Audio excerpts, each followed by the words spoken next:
Good morning, ladies and gentlemen. Welcome to the inaugural edition of Bytes 21, Africa's biggest virtual event focused on big data. I thank each one of you for being here today, and we hope you have a wonderful virtual summit experience. I welcome Praveen Venu, the Sales Director of Trade Pass, to welcome the gathering.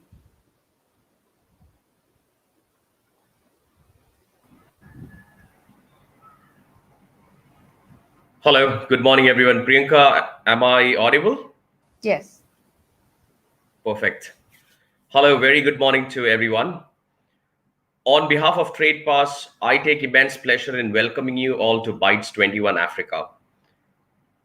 Trade Pass has hosted some of the largest technology conferences in Asia and Africa, providing a rich knowledge sharing platform to over 10,000 experts to meet and interact. The coronavirus outbreak has not dampened the spirit of our team as we continue to host conferences virtually. It is important to continue meeting your customers, thereby ensuring a business continuity and growth. It is also important to continue exploring and adopting the latest technologies in order to keep up with the new normal and be a step ahead of the future. Bytes 21 Africa has attracted more than 2,000 participants across the African region. These participants includes government officials, top solution providers, data and business leaders, among others, making this one of the largest virtual platform for data and analytics focused conferences in the continent. The participation of leading local and international speakers represent some of the top companies will bring to the fore new information and business development opportunities. Over the course of these 2 days, the summit will cover interesting topics on developing your data strategy, building a data-driven culture, growing revenue with big data, and many more. The virtual platform is tailor-made to give you all the benefits of a physical conference. You can view sessions, ask questions, network, visit sponsor booth, download brochures, stream videos, and even have text and video-based interactions. While you may not be at a physical event, the virtual event has all the tools to give you all the benefits of a physical conference. I once again take this opportunity to specially thank the distinguished lineup of speakers for sparing the valuable time to be with us here today. I would also like to extend a warm welcome to all the delegates who have registered to attend the event with a common interest in coming together to share their insights. Lastly, my profound appreciation goes to our valued sponsors and partners who have continued to support the event, thereby offering the industry a unique platform to meet, network, learn, and innovate. 2020 might have been a challenging year for most of us, but it is time to plan ahead. Let's make 2021 great. I wish everyone a fantastic virtual summit experience. Thank you on behalf of Team Trade Pass. Thank you, Praveen. Thank you so much. Our first speaker for the day is His Excellency Dr. Ahmadine Mohammed, the State Minister, Ministry of Innovation and Technology, Ethiopia. Dr. Ahmadine is State Minister at the Federal Democratic Republic of Ethiopia, Ministry of Innovation and Technology. His research area includes mobile social computing, data management algorithm, big data analytics, cloud computing, and IoT. He authored and co-authored more than 20 articles in international reputable journals and conference proceedings. I welcome His Excellency to speak on the topic Digital Ethiopia 2025. Hello. Thank you, Priyanka. Good morning, everyone from Addis Ababa, Ethiopia. I'm going to share my screen. So here it is. I think it's shared, right? Yes. All right. So I'm going to speak about the Digital Ethiopia 2025. Thanks so much for having me, Priyanka, and Trade Pass. Digital Ethiopia 2025 is a digital transformation strategy that our government, the Ethiopian government, has developed and endorsed, approved last year in June 2020. The Digital Ethiopia 2025 is highly aligned with the Industrial Revolution 4, and part of the fourth Industrial Revolution is the manner in which all types of machines and devices interact, communicate, and learn from each other. It is the fusion. We can call the fourth industrial revolution is a fusion of the real world with the virtual world. So countries that invest in the future industries, we call them big data is one of the future industries, artificial intelligence is one of the future industries, as well as Internet of Things. Such kinds of future industries, especially countries that invest in these areas, stand a good chance at becoming leaders and innovators in the fourth industrial revolution. So Ethiopia, the country, is yet to realize its full potential in this digital space and in a broader perspective in the fourth industrial revolution. And leveraging these digital opportunities actually demands a completely new mindset and leadership style from the government.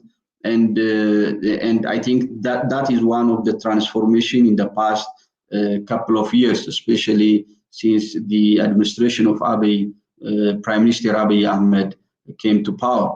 So realizing these new opportunities in an inclusive way demands learning, collaboration, and wider participation, not only from the government, but also from the private sector, from the civic society, from the higher education institution, and from other actors like the development partners, both within the country and beyond Ethiopia, which is in the continental and international landscape. And this strategy actually is the digital transformation strategy is co-designed with stakeholders, different stakeholders as mentioned earlier, and it is a first step and it is a call to action. So when we say this digital transformation, I think it is good to say a bit about big data. So the term big data first emerged, I think actually not more than 2 decades, maybe 16 or 17 years ago, to put a name to an increasingly large, an increasingly diverse and complex volumes of data that could not be easily managed by traditional data management practices. So in recent years, as digital transformation picked up the steam, the big data has emerged as a primary fuel for that journey. So we call this digital transformation a journey from the analog economy to the digital economy. So as a country, we are working we are in a journey to move to the digital economy, and digital economy is identified as one of the strategic priorities in our government plan. So when we say analog economy, it is more of on the occurs in everything, the interaction, the citizen, the government, the business interaction occurs actually in person and without the use of the digital technology. So at this level, we cannot say, we can say that there is no digital data in this area. So there is a low digital penetration, then a strong digital momentum, but still the analog services persists. Then we have the integrated digital system emerged. This is one of the stage, and then finally, as it is a path, then a full-fledged digital economy where citizens are digitally empowered and actually they use digital services to interface with the business and the government. So you can imagine the amount, the diversity of the data that is actually flowing between the government, the citizen, and different business entities. So the business offer innovative services to the customers, so such as the business to business, the business to the community engagement is highly digital, and the government function and services are digitalized. So this This is where we want to reach as a country when we identify digital transformation. So digital transformation, as we can see, it is a path. So big data is one of the means to achieve and to reach to that path and to continue in the future. So it is big data is for today, and it is one of the future industries within the digital transformation path. So digital transformation is actually not only about digitizing the analog experiences, but it is a paradigm shift. So when we say paradigm shift, it is a shift in the enabling environment, it is a shift in the mindset. Such kinds of enabling environment and the mindset shift may in fact have nothing to do with digitization. For example, we can radically redesign the education curriculum to emphasize lifelong adaptation and creativity, as well as collaboration, and also to fundamentally change the approach to how we see the regulation by adopting ethical core principles. And I think it is also very important to see the very basic vocabularies related to the digital transformation. The digitization is actually the conversion of the manual paper records, data, and processes into the digital format. So converting every manual record, data, and processes into the digital format is, we call it digitization. And digitalization is actually inserting technology into the existing process to optimize the value by automating the processes. So citizens use different portals to access different services from the government, from the business, from the customer side. Then finally, we reach to the digital transformation in which different silos applications are integrated together. So what is really the objective of the Digital Ethiopia 2025? So to act as a visionary umbrella strategy for different sectors and actors within the country, and to deliver an inclusive prosperity to the citizen, to the country. So the inclusive prosperity, leveraging technology, will catalyze the realization of Ethiopia broader development goals. These are, one is job creation, the second one is forex generation, and the third one is becoming a middle income country. When designing the strategy, it is highly aligned to the national and international strategies. The basis for this are, we do have a 10-year development plan where you can find it from the PDC, which is pdc.gov.et. We call it the beacon of prosperity. We do have also a homegrown economic reform agenda, which is designed to be effective for 3 years.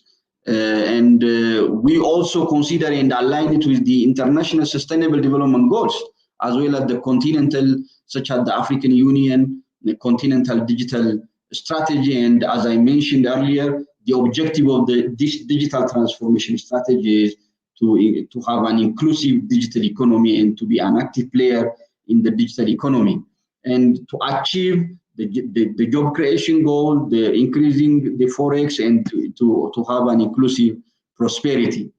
So it is very good to see two important things together parallelly: the foundational cross-sectoral issues and the strategic sector initiatives to realize our vision.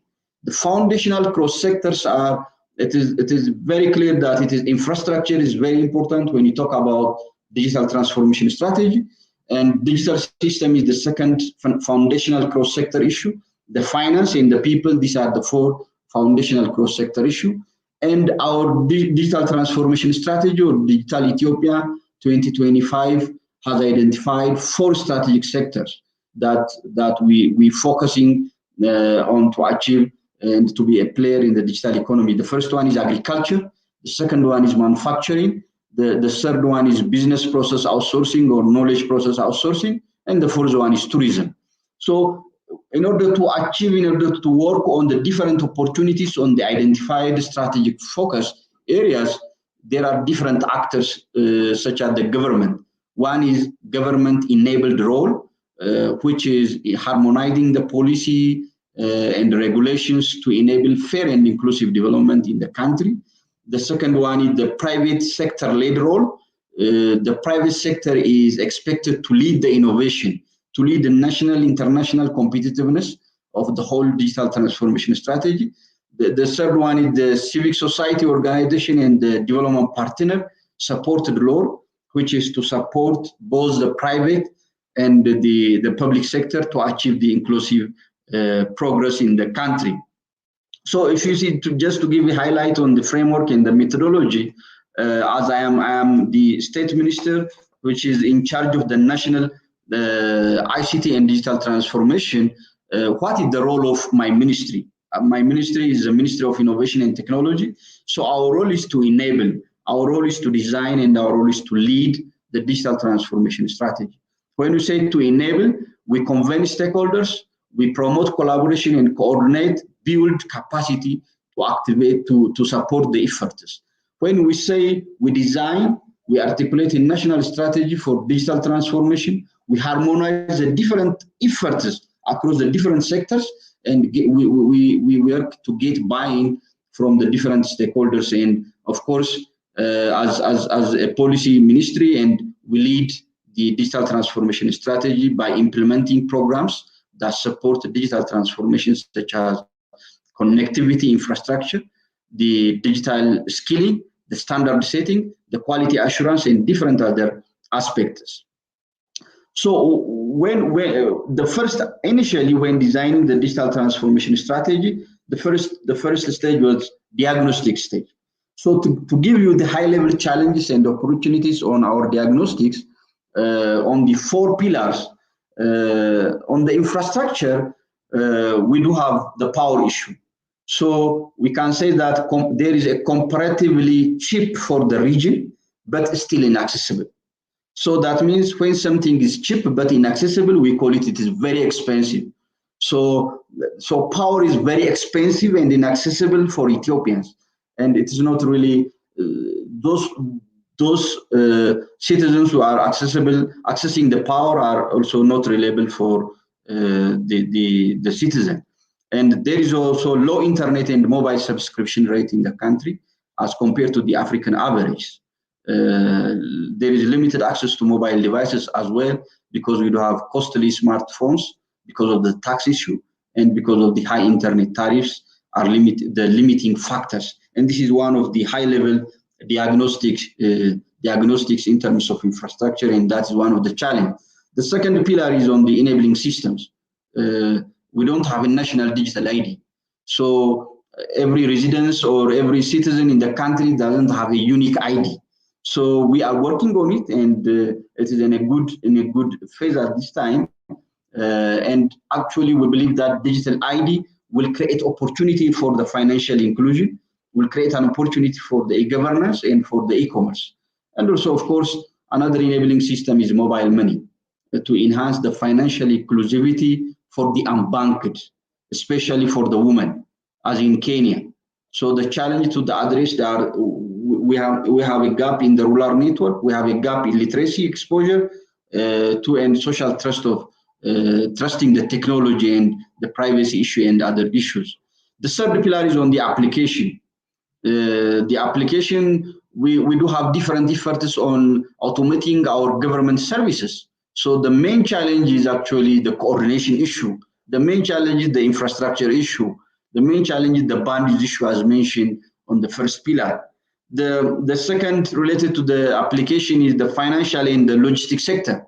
We believe that these are very critical to upscaling the e-commerce service. So the financial sector has to be highly empowered and highly digitized. The logistics sector has to be the whole ecosystem, the whole value chain has to be digitized. And we can imagine the role of the big data in these kinds of pillars and landscapes.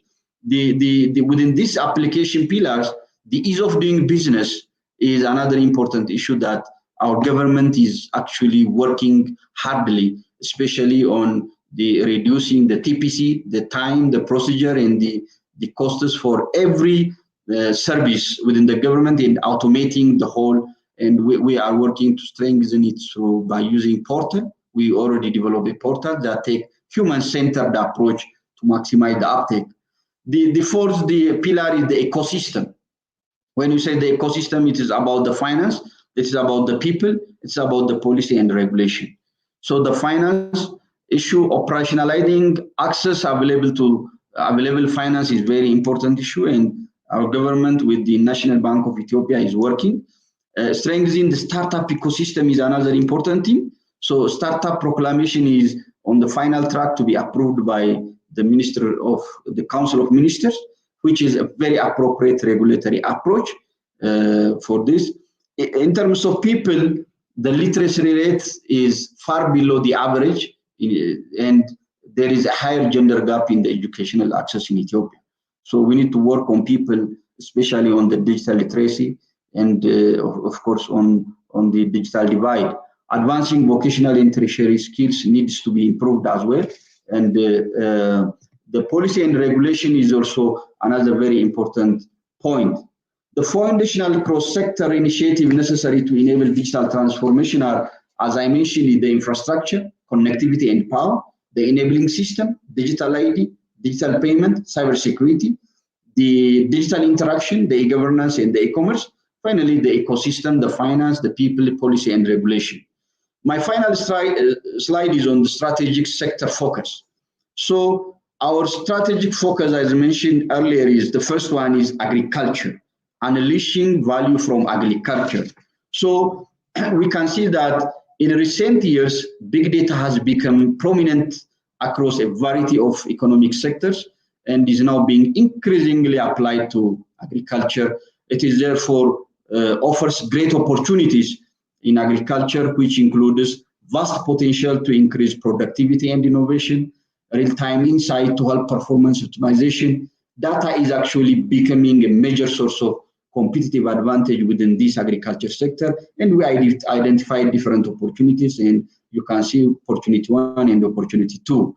The second strategic focus area is the global value chain in manufacturing, so especially the logistics sector.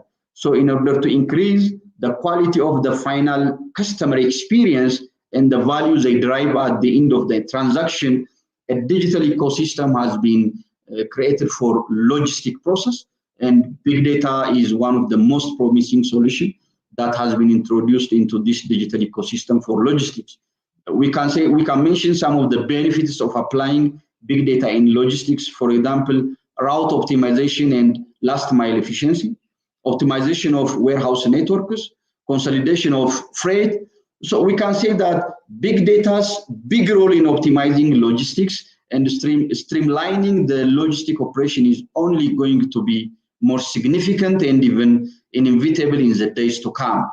Our fourth strategic sector to focus is the building IT-enabled services. We call it the business process outsourcing or the knowledge process outsourcing. It is very clear that the future industries such as the cloud and the big data are driving the BPO benefits. The last but not the least strategic sector focus is to digitalize and drive the tourism competitiveness of our country. As you may know, that Ethiopia have a lot of tourism attractions and diverse cultural assets in Ethiopia, and I think this will create one opportunity. And I'm not sure how many of the audiences here have never been to Addis Ababa before. Imagine touching down the city, Addis Ababa, that you never been before. So as soon as you arrive, you have an assistant who knows all about how to get around Addis Ababa. As a tourist, a plan is created for you that is 100% tailored to your tastes, budget, and time. Even give you suggestion for what to do based on your current mood, based on your current budget, based on your time. So this is based on the data analytics that we do, and or perhaps as a governing body of the tourism sector, you can instantly access different information about the tourism sector, and you make a decision based on the different factors. So as a government, what we can expect from the future is that cities like Addis Ababa and other cities across this country and the tourism players within the country will, and across the continent in the international level, will increasingly use big data to their advantage and improve the future of tourism. This is all about the Digital Ethiopia 2025. Thank you so much.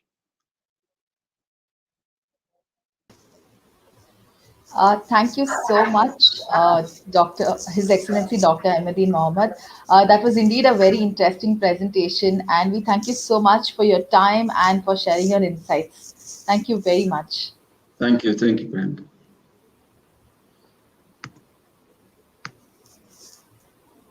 The next presentation is on the topic Developing Your Data Strategy, an essential component of your digital transformation journey.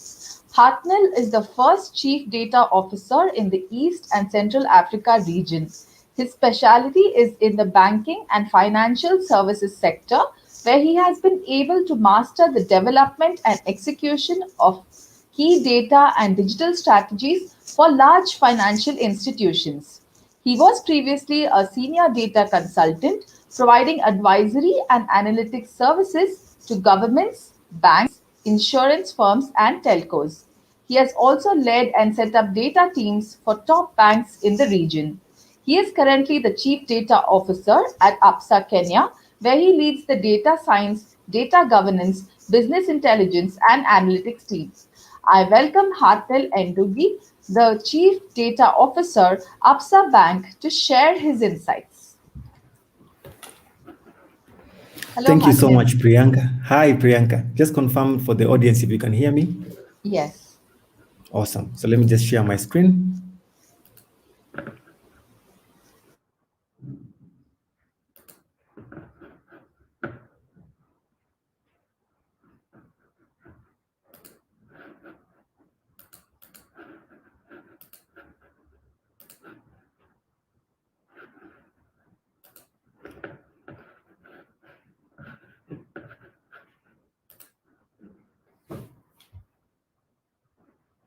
Okay, thank you so much. I'll just start off and dive deep into the topic, developing your data strategy. I hope Priyanka, I'm audible and my slides can be seen. Slides are not visible, Hartnell. Just click on Okay. share. Let me just do that again. Sure.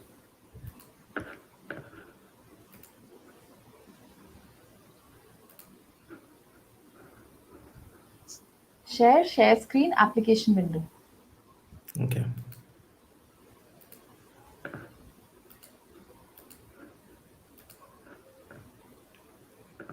Confirm if they are visible now.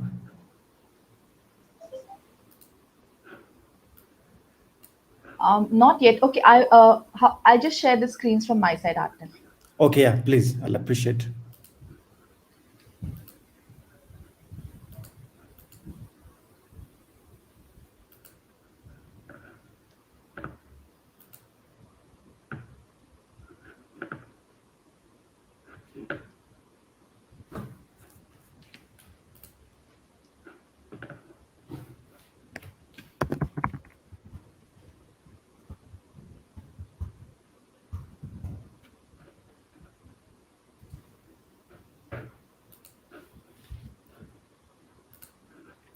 I think Awesome. it's Thanks, visible now. Priyanka. Yes, visible. So can you just go into presentation mode and just start off? Yes.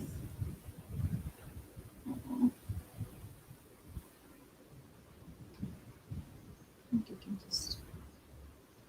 Just click enable editing up there. Then you just, yeah.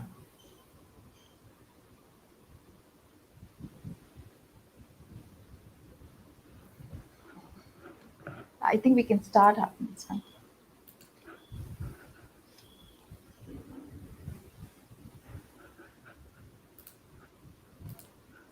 I changed my device. Maybe that's why.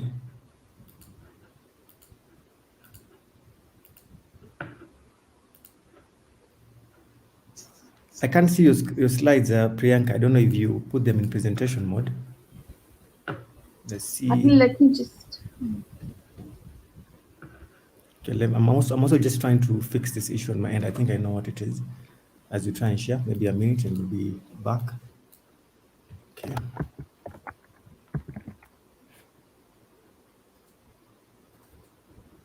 Are you able to view the slides?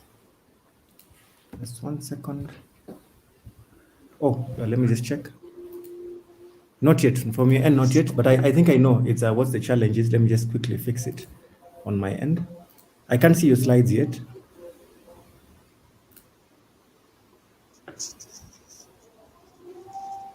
Okay.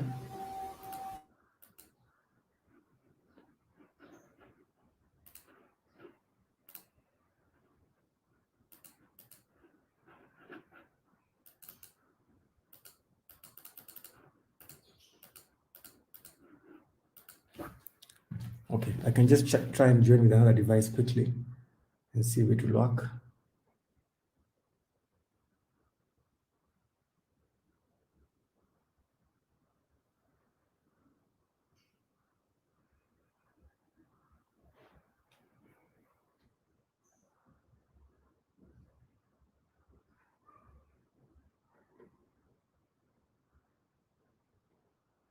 Okay, I can see the screen. So let's just proceed. Yeah, it's okay now. Hatnal, you'll have to close your other window, the one which That's was okay. open. Done. The That's audience. fine. Okay, great, great. All right, great. Thank you so much. Okay, so we can just quickly catch up and start. Now it disappears. I think when you go into presentation mode, it disappears. So just maintain the existing mode. That's what happened.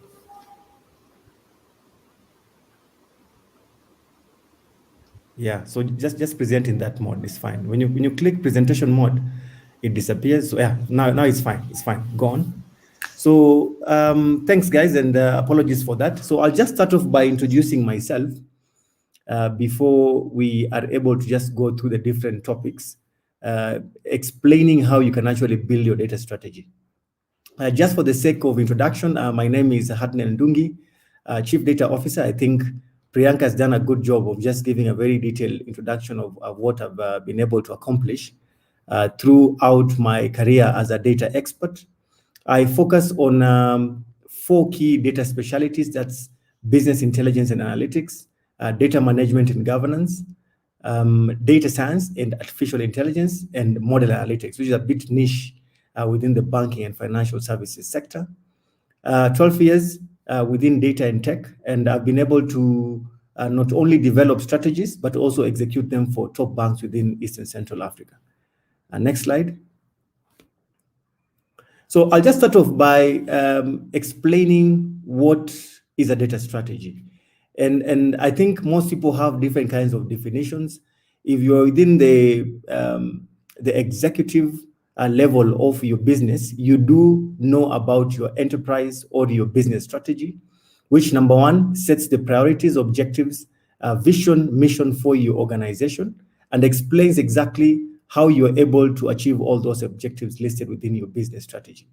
Now, what a data strategy is basically a vision for how your organization can collect, store, manage, share, and use data in line with your enterprise strategy. So basically, your data strategy comes in to support your overall business strategy. People have already used the cliche, data is the new oil, for some time now. I won't reiterate that, but it's clear with this day and age, post-COVID, that data is a key driver with regards to how you're able to transform your business or accelerate it into new levels of profitability and impact to your community and to your overall area of work or area of operation. So I'll go to the next slide and just quickly be able to show you the key facets of your data strategy. And basically they are 3. So just click one step forward, Priyanka. So the first one is obviously the data guardrails. And I think most of you have not seen this type of definitions for a data strategy building block. Data guardrails actually explain how we are able to protect data as an asset. Now, if you're actually looking at what most vendors or consultants explain to you about the importance of data, I think the focus has mostly been on the use of data for value engineering. How do we make money from data? How do we build capacity? But the first building block of your data strategy is actually your guardrails. How are you able to actually ensure that you have the right kind of policies and procedures to govern the way you use data? And this will cut across data management, data governance, data privacy, GDPR, and all those key guidelines that explain to you how you're going to manage data as an asset. And this also spans to ownership and stewardship. How are you able to ensure that you have the right kind of owners and stewards sitting within your business to properly manage this data? Next. The second one is obviously the offensive use of data. And I think most of you do not need me to expound on this, because everyone these days talks about how we are able to use data offensively. How can we grow our numbers? How can we grow our profits with regards to the use of data?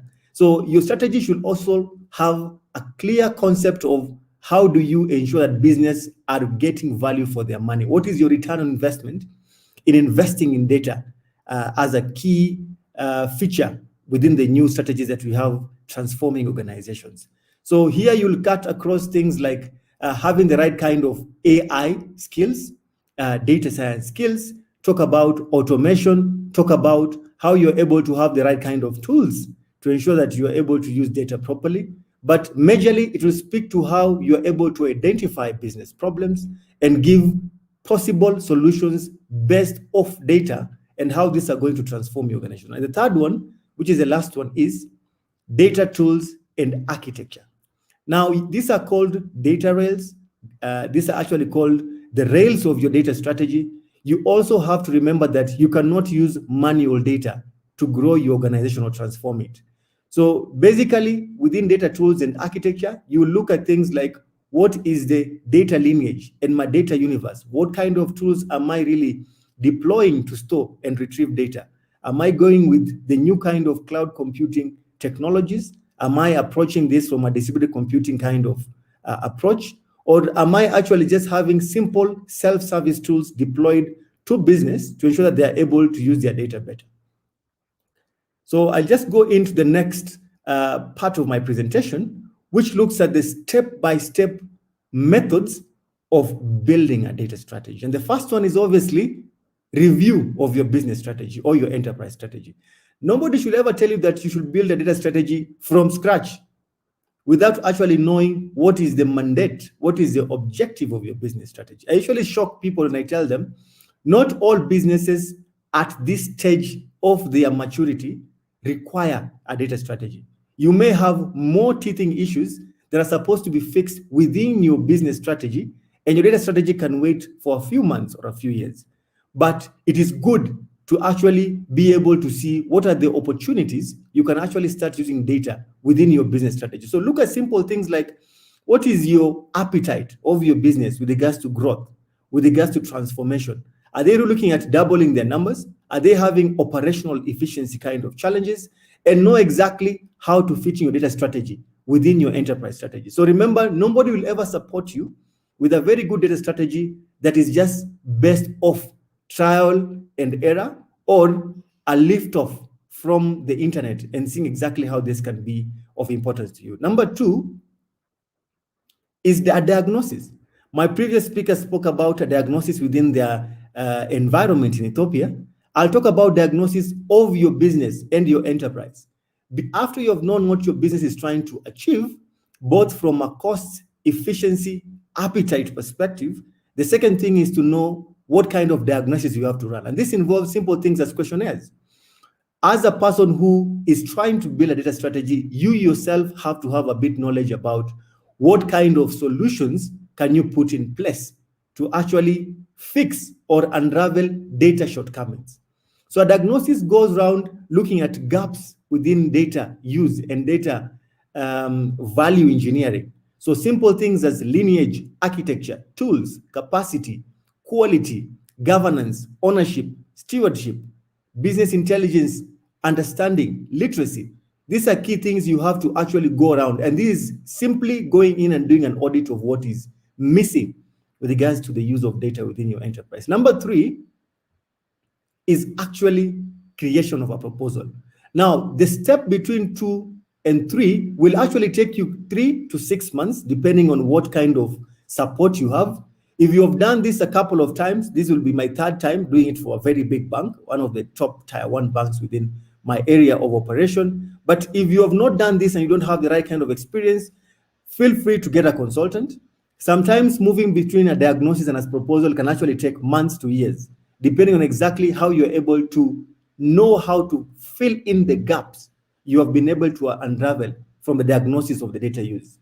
Now, at this stage, I tell people the main purpose of your proposal is to offer a high-level solution to the noted gaps as well as to get early buy.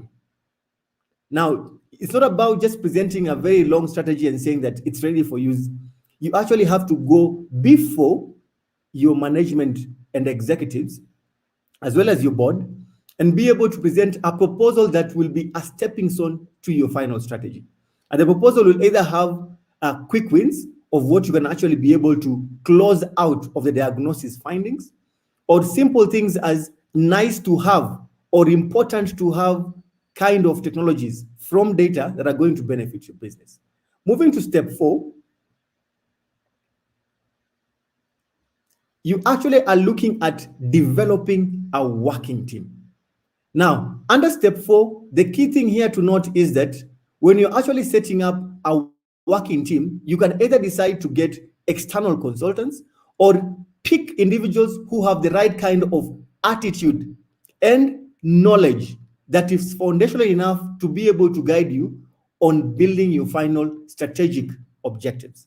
Now, developing a working team is a very easy task. If you don't know how to do it, I think most consultants already have this in their blueprints. So come up with a team that is able to bring your proposal to life, as well as start showing people how to fill the gaps noted from your diagnosis.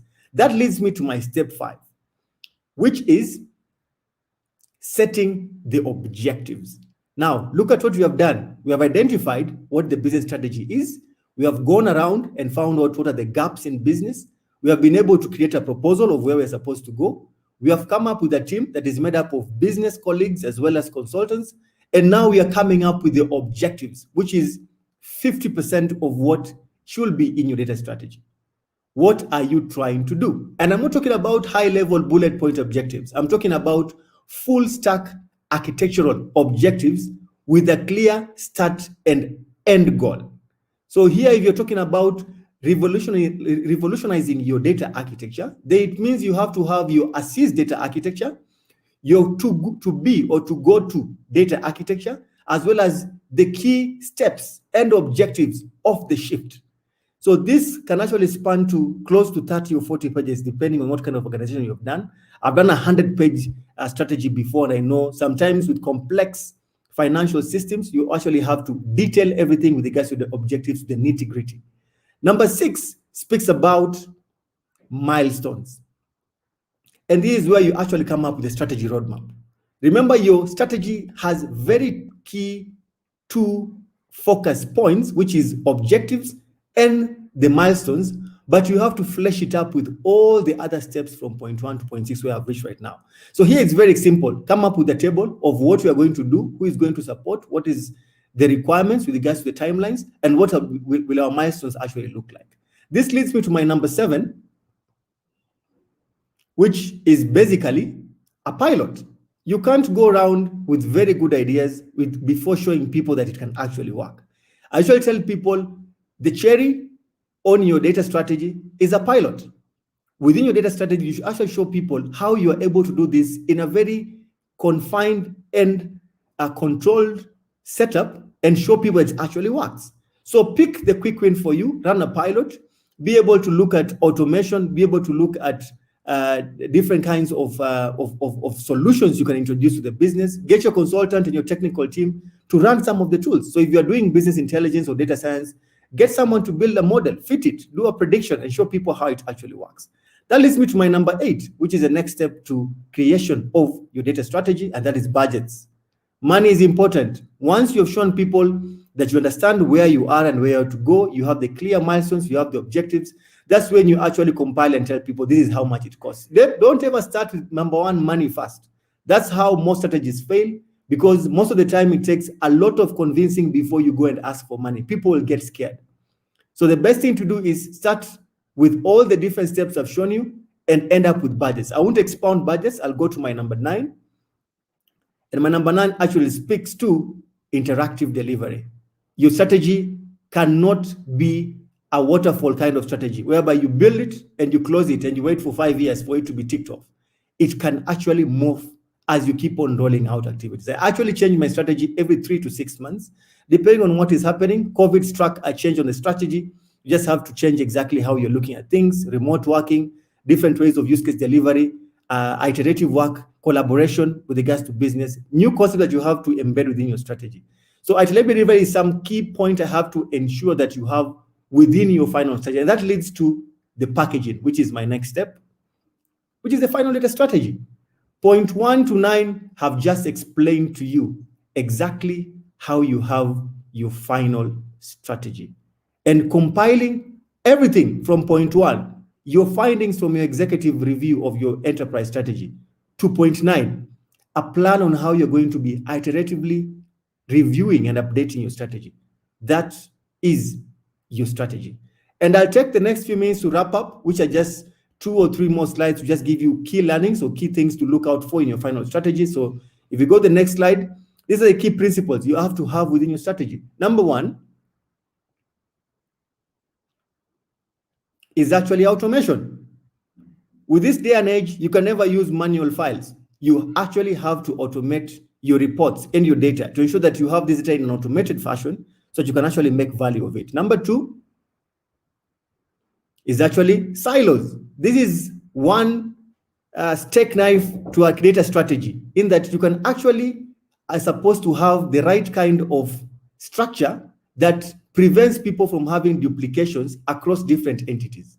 So you have to eliminate silos, and eliminating silos means that people cannot argue about whose data is correct.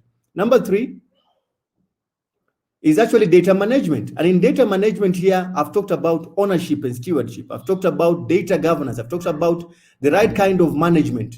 So ensure that you're actually having the right kind of structures to govern exactly how you're using data. Number four is architecture, the rails. Never forget that after some time, you'll actually ensure that you have the right kind of scalable architecture. If people are actually looking at distributed computing and cloud computing, that's the new way to go. It's all about scale and impact. So ensure that you have the right kind of views and right kind of input with regards to data architecture. Number 5, value engineering. Nobody will keep on giving you money for your strategy if you're not giving value back. So if it's efficiency generation, if it's cost saving, if it's revenue increase, if it's ensuring that people have data understanding and the right kind of accessibility with regards to insights and numbers, do it. And the last one is obviously your literacy. People should understand data and know exactly how to use it and how it can actually be of value. It's never about having a central team that is made up of all data gurus and nobody in business knowing how to use data. So my other slide, which I think should be my second last or last slide, is my thank you slide. So thank you so much for your time, and I can invite any questions. Hand it back to you, Priyanka. Thanks.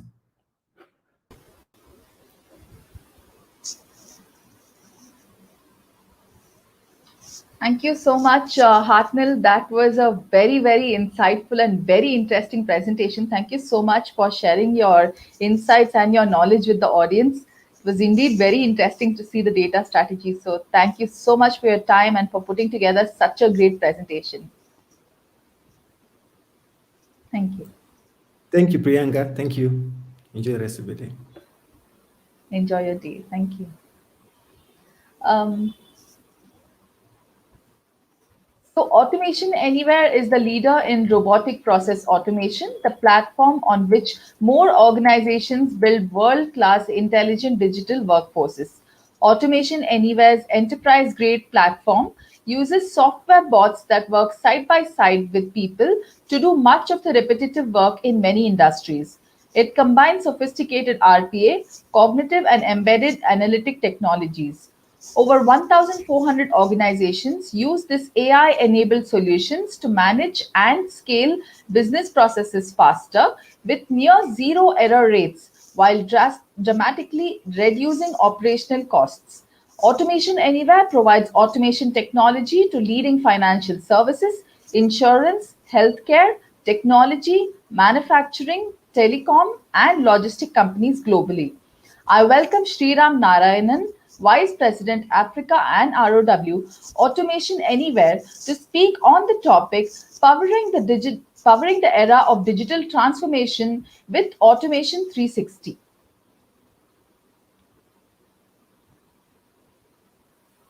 Hello, Sriram.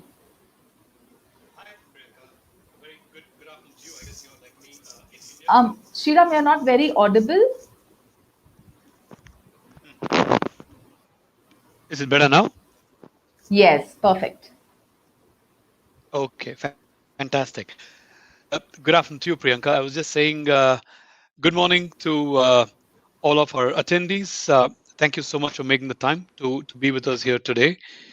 It is indeed a pleasure to join today and the Bytes 21 live, which is running today and tomorrow. And I think we partner TradePass quite a bit, Priyanka and her team, and they're always putting together great sessions like this. So we look forward to participating in this one, and we eagerly look forward to learning and sharing some thoughts with our esteemed peers and the colleagues. Now, um, let me just quickly check I'm able to share my screen. The content. Just give me a second.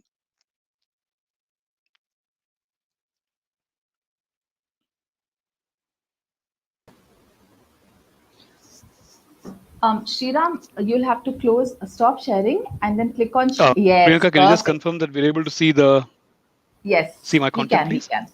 Perfect. Yeah.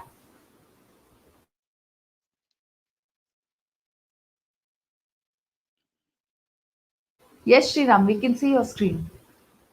Okay, so I'll kick it off. Once again, a very good morning to all of our esteemed colleagues and attendees. Hartnell, it was lovely listening to you, sir, and I can tell you, you've made my job just that much tougher. Fairly, inside.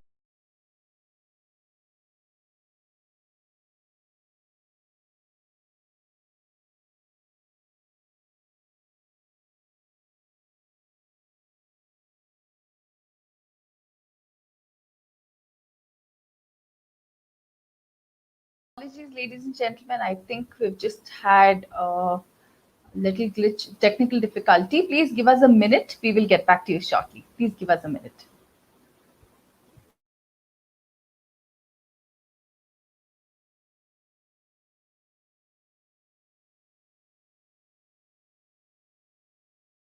So I think until Sriram joins us back, I'll just tell you all a little bit about. Oh, okay, Sriram is here. Sorry, guys. Sriram, Working from home sorry, has we its, lost you for a I while. think, Sorry. fair share. Yeah, hi. Can you guys hear me now? Yes. Okay, lovely. I was just asking you earlier if you were able to see my screen because Priyanka, when I'm on my PowerPoint presentation, I'm not able to see this particular screen. So is that how it works? Yes, yes, that's how it works. You'll only be able to see your PowerPoint, but we can see it. Okay. Okay. Yeah. All right. Fantastic. Okay. Thanks.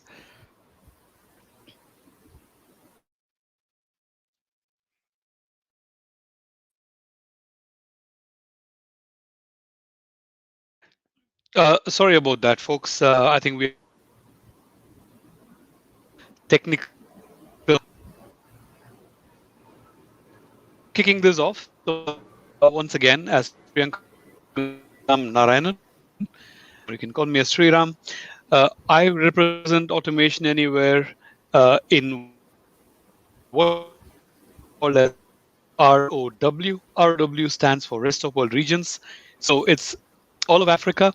We've got Russia, CIS, Greece, Turkey, Israel, and the Um, countries neighboring India, which are Sri Lanka, Bangladesh, Pakistan, and a few others.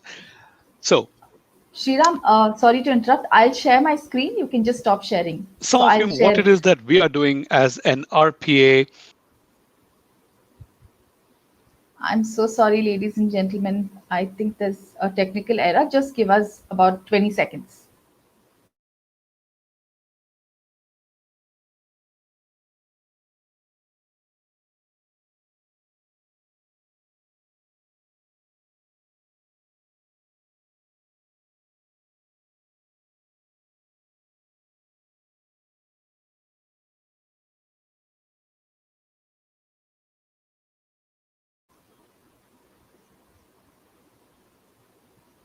don't know what's happening. Is it a problem with you guys on the uplink side, or is it on my end? I don't know. Shriram, I'll just share the screen.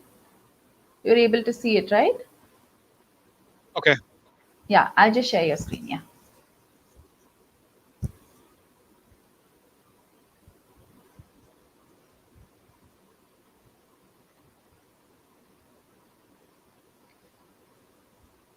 Um,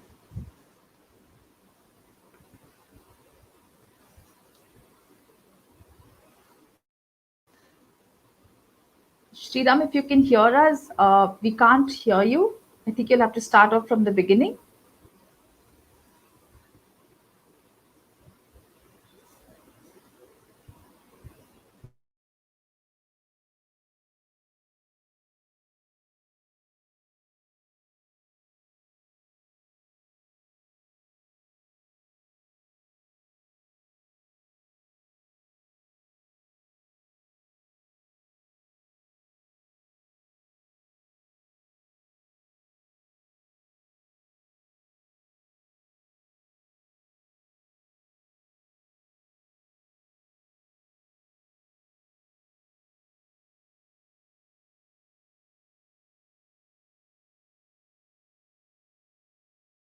All right, folks. Sorry for that. I think this is when you get when you get to realize there's only so much you can do, and technology kind of shows you how insignificant you are in the overall scheme of things. All right, I was just saying, folks, you may be some of you may be wondering what we are doing as a cognitive automation solutions company in an event which is more data centric. However, one of my favorite, if you like, expressions that I love to use is to let the elephant out of the room, right? And I'm saying that for this reason, being that indeed if data is the new currency of the 21st century, I think what RPA really brings to the fore is the currency that has been since time immemorial, which is you and I. Yeah. So RPA talks about how bots can work with humans and how we can basically help derive the best from one another. Priyanka, you can just move forward, please. Right. So at Automation Anywhere, we say digital transformation without automation is as good as hallucination. Yeah. And why do we say that? So if you look in the front office, if you look in the front office, Priyanka, if you can just toggle the slide, please. So employees in organizations typically span the front office, the mid office, and the back office. Okay. In the front office, we find ourselves and our colleagues using applications like a Salesforce, a Mercato, uh, Dynamics, Zendesk, and others. On the back office, Priyanka, thank you. On the back office, you've got enterprise applications from an SAP, a Workday, an Oracle, an IBM, and others. And if you look at all of this is wrapped around, if you just hit the enter key again, please, you see every one of us, irrespective of a function at the workplaces, we use applications like a Zoom, Office 365, G Suite, Microsoft Teams, and so many other applications. Now, what you typically find is a lot of these are standalone software solutions. They are great solutions, no doubt, but they all are really not able to seamlessly work with one another. And when we are put in the midst of all this, there is just entropy, to the power X, because I, as Ram, am expected to work, let's say, with a Zoom, quite like what we're doing now. I'm expected to work with Salesforce. also expected to work with the Workday HR system and so on. But if I must look at automating all of this, I'm just going crazy. Priyanka, if you can just hit the thing again, please. Now, this is where the power of automation anywhere and our cognitive automation comes together. Because now you're no longer really worrying about how do I engage when I'm in any one of these silos as islands of automation. But just hit it again, please. You literally see that we are able to seamlessly bring it all together and put the power of enterprise-wide automation in just the hands of any employee, right? So the exciting part here, ladies and gentlemen, is that the automation that we showcase, the automation that we champion at Automation Anywhere really isn't requiring heavy lifting by IT. It doesn't require coding or programming skills.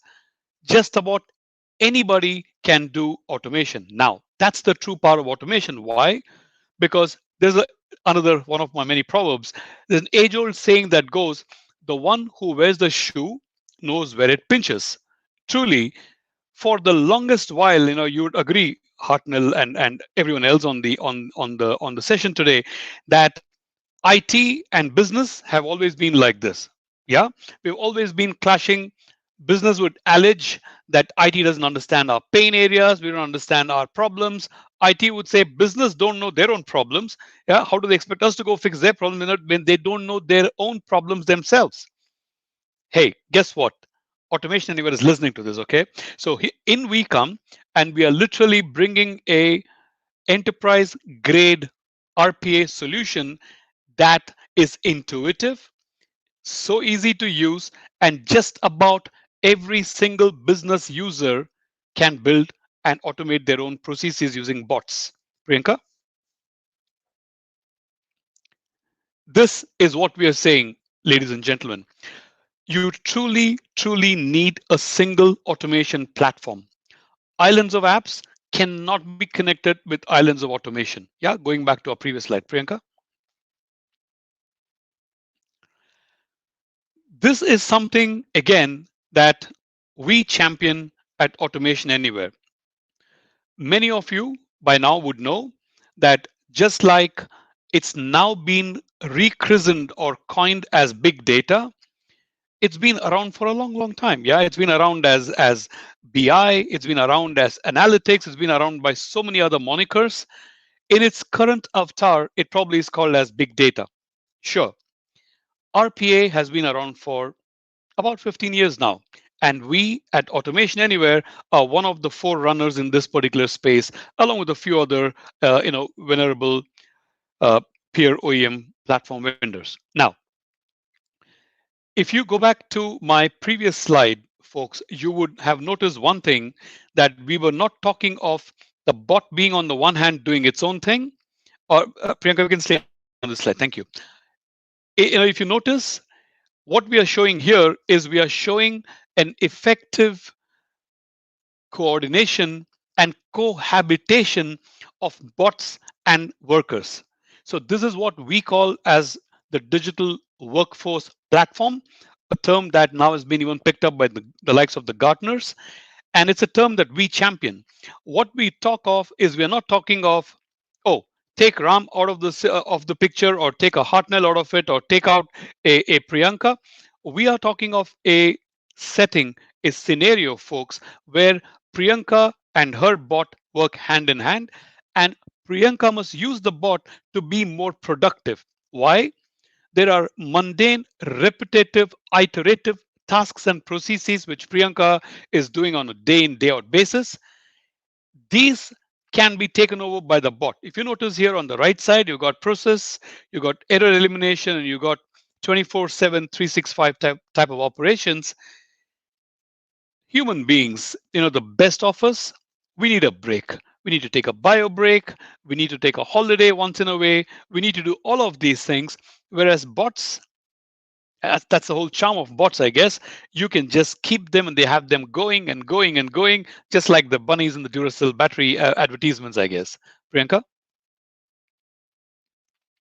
So This is something which is very, very important, folks, and I'll just spend a few minutes on this slide. Automation Anywhere is the only platform in this RPA, intelligent automation, cognitive automation space, which has the entire gamut of enterprise automation. Now, you will all agree that there's one more of my many proverbs. A great journey is only as good as the start, right? Because the rest of it really is in the journey itself, and then the end state, which is the destination that we all are so eagerly looking forward to. Correct? By that, we have a single platform where you can identify your processes or discover the processes. That's the discover component. We have a beautiful process discovery, process mining, and process mapping solution called as Discovery Bot, which is put on the desktop of the business users. It studies their behavior. It sees what are the tasks that they're repeating on an iterative basis. It screen grabs, captures, records, creates beautiful process blueprints, and also would suggest which of the many processes that I, as Ram, am doing on a daily basis, for example, could be candidates for potential automation. So that's the discover component. You have digitize. Many of us in this room today know that you've got solutions like Kofax and you've got other solutions like Input Excel and Captiva that are what you traditionally call as paper capture or document capture solutions. Now, every one of us know that over 80% of enterprise data is what you call as semi-structured or unstructured. Now, talking of data in under the ages of big data, imagine if I am a business user, I'm a CXO, and if I need to be presented with all the data, it would be great if I could also get the data which is hidden in the semi-structured and unstructured documents. That is what we capture. We have an industry grade capture solution called as IQ bot. And as the name suggests, it's an intelligent bot. It's laced with AI and ML and sentiment analysis and fuzzy logic. So what this does is it essentially helps you with document capture. But unlike the other solutions that I just spoke of, in those cases, you would have to capture, grab stuff off those documents, and then use some other solution to action the data that's been gleaned off them. Here, it's all ring bound in one solution, which is our end-to-end offering. So you use Discovery Bot to discover the processes, use IQ Bot to capture data. You then use the Automate, which is the enterprise RPA platform, robust back office and front office automation. And then Optimize, we have our own native business insights and data analytics offering called as Business Insights, Bot Insights. It gives you great uh, power and great amount of insights and data on how your bots are performing. Are they delivering value? Are they not delivering value? What was the state of your business before and after from the RPA journey perspective? Now, something else, which is very, very important here, which I would like to draw your attention to. We are the industry's first and only pure cloud first solution. Yes, our peers also talk of a cloud, solution, but those are mere wrappers. We have rewritten our code line grounds up, and we are the only one that's 100% cloud native. We are also the only solution that perhaps is enterprise grade. We've got over 500 customers who have got several hundred to several thousand bots in production and automating thousands of processes. We've got the world's largest banks, the world's largest insurance companies, and we've been in the region for over 3 years now as Automation Anywhere. We've got presence in Johannesburg and South Africa, got a fully ramped up team of 10 people in South Africa, also got a presence in Weka, an office in Kenya and Nairobi, and an office in Lagos in Nigeria. Priyanka?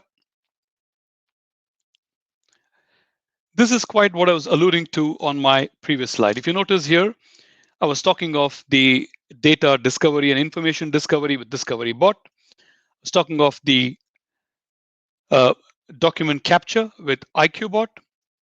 We were talking about the automation capability, front office, back office with the RPA, Enterprise RPA, and this is Bot Insight, which is our own native analytics tool. Now, if you notice something very, very exciting, our cloud first solution is called as Automation A or Automation 360 or A360. We've got three flavors in this. We've got a pure cloud offering, which is a SaaS model. We've got we've got what we call as an on-prem solution, and we also have got an on-prem solution where you can get the updates, product updates, etc., from the cloud. Now, we also have a very, very robust API toolset.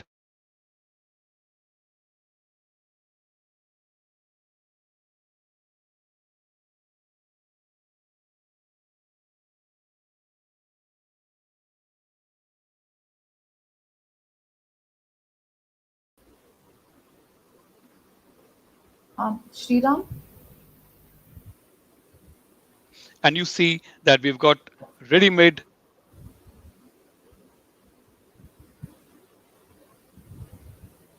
Sriram, can you hear me?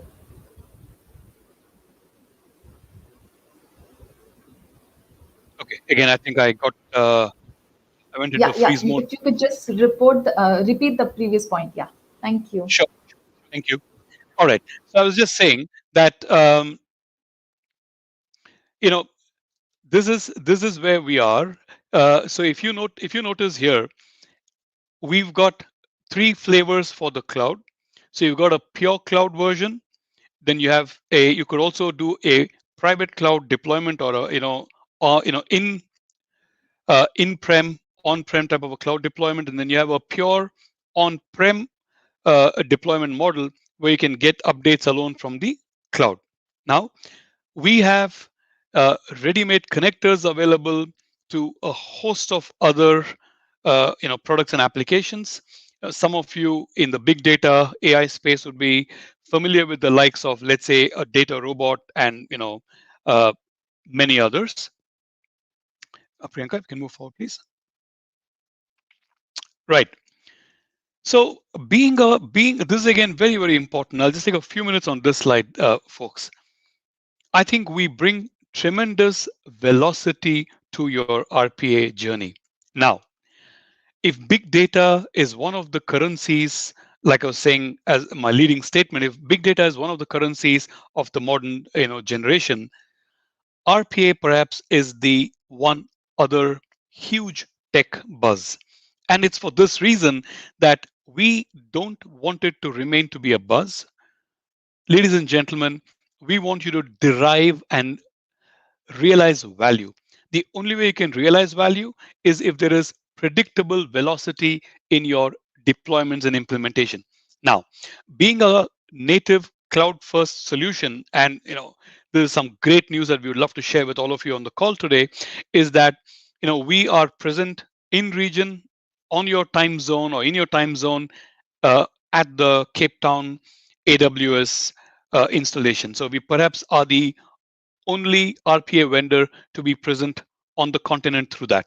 Okay, and just for that, if you notice, your time to market is predictable or predicated because being a 100% cloud-based setup, your setup time is very, very minimal. The bot creation, like I mentioned in one of my previous slides, it is intuitive. It's very, very simple. So again, the bot creation time is reduced on a scale down by 33%. Because we are able to offer you the cloud variant, your execution time is again predictably faster, and training, and then of course IT time and effort. I think this is one platform which I've seen in my nearly 25 years plus of selling technology solutions. There's one platform which the IT folks love, and they don't love to hate, they love to love. The reason I say that is because it actually absolve so much of your headache and trouble from an IT overhead perspective. It just makes it very, very, very easy to deploy Automation Anywhere's platform across the enterprise. Now, if you focus down below, because of the fact that we are a full cloud-based solution, you see it could take you on an average to set up any one of the competing platform solutions something like 8,000 minutes.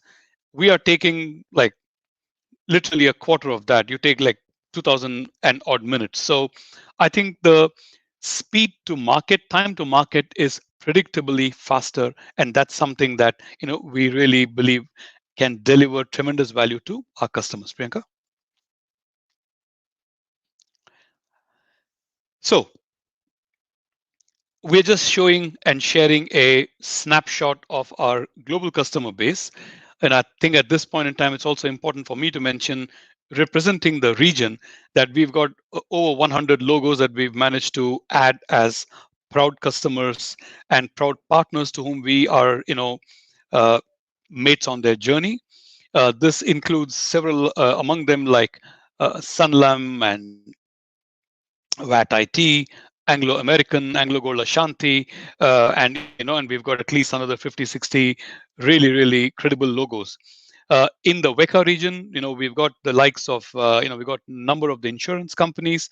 We've also got Fidelity Bank, we've got Kamal Bank in Ghana, we've got a number of other customers, and we continue to add at a fairly brisk pace. Okay, now from a journey perspective, if you look at the spectrum starting from the bottom left to all the way going to right top extreme, at the start, they're looking at potentially setting up what you would call as a center of excellence. This typically happens within the first 3 to 6 to 12 months. As the journey begins to expand and grow outward, you start looking at the notion of what we call as a citizen development type of an environment. We have so many of our customers that we are talking to today. Some of them I would like to name, some we probably cannot name because we are an NDA, but we can tell you this. Some of the region's largest insurance companies and oil and gas companies and mining and manufacturing companies are looking at going citizen development route. Now, the reason for this, folks, is what I said to you on the very first and second slide. If I believe I'm a business user who's got decent tech skills, yeah, I can follow. If I can access the internet, I can build myself a bot using Automation Anywhere. Capiche? Okay, as simple as that. Yeah, and it's just for that reason that we are finding that organizations under the umbrella of course, the COE, where there is governance and a framework that's been institutionalized, organizations want to start by invitation, bringing a broader spectrum of people, participants as change agents or RPA change agents as they call them, and going towards the notion of citizen development, where more and more business users start developing their own little bots, automating their own processes under the broader governance framework and that. Now, if you look at going all the way to the right extreme, you're looking at a true digital transformation where every single employee is given a bot. And this goes back to one of my previous slides. Thank you very much, where we are saying that the bot is not going to replace me as Ram. I'm not losing my job. I'm going nowhere. The bot's being given to me as my own digital assistant to enable me to be more productive and predictable and minimize my errors and just push up my efficiency and efficacy, multifold. Priyanka? Now, this is for all of these reasons, folks. You can imagine that over 60% of all of our new customers literally choose to go cloud, right? I mean, we hear of this all the time. More and more organizations are beginning to move their core enterprise applications into the cloud or onto the cloud to realize tremendous cost savings in that. And it's just for the very same reason in the region in the last 2 years, since even long before the AWS tenant got set up a month ago now in Cape Town. For the last 2 years, a majority of our customers have all been signing only the cloud-only version. And this gives a lot of predictable ROI and reduced TCO back at the very start of the project. Priyanka? It's for this reason, ladies and gentlemen, that Gartner, among many other industry analysts, rate us as one of the leaders within the Gartner MQ for RPA. Yes, there are some other names there, no doubt, but if you look at it from a completeness of vision and innovation at scale, Gartner and also some of our peer vendors actually volubly agree that automation anywhere is leading the way. Priyanka? So this is, so the A2019 is what we've rechristened as Automation 360 or A360. And if you notice here, this is what we were talking about. The version offers an intuitive multi-persona user experience, guided navigation, and reusable ML libraries. So what this really does, and an intuitive analytics dashboard, right? And this is one of the reasons why I told you at the start that it's not like we don't belong here. We believe that a well implemented or well deployed RPA could be very, very integral to an organization in their broader, data, big data, and the even broader umbrella of digital transformation. Okay, Priyanka? This is one of the other industry analysts, HFS, and they rate us as the number one within the within the RPA space. If you notice what they call out as our clear strengths: innovation, AI integration, ease of use, scalability, roadmap, and vision. Right? I mean, this is something that I must tell you. In the 3 years I've been here, I can tell you quite proudly that almost every quarter, once a quarter almost, we are introducing something new in this space. So we continually push the boundaries of innovation and disruption, and that is something the customers see. It resonates with them, and that's how we are, gaining the confidence and trust of the customers. They buy us, and then they give us an opportunity to scale with them and deliver greater value on a predictable basis. Priyanka? Now, all of us in the room, are using one or the other type of a mobile handset. Yeah, we use, let's say, many of us use the Apple iPhone, and for those of us use it, it comes with an inbuilt assistant called as Siri, right? Those of us are familiar with the Amazon world, we have Alexa. Now, automation anywhere. I was just mentioning a moment ago about how we continue to innovate. Automation Anywhere's native offering of the first true digital assistant to the digital workforce, environment is RE. RE is like Siri, and RE is like Alexa.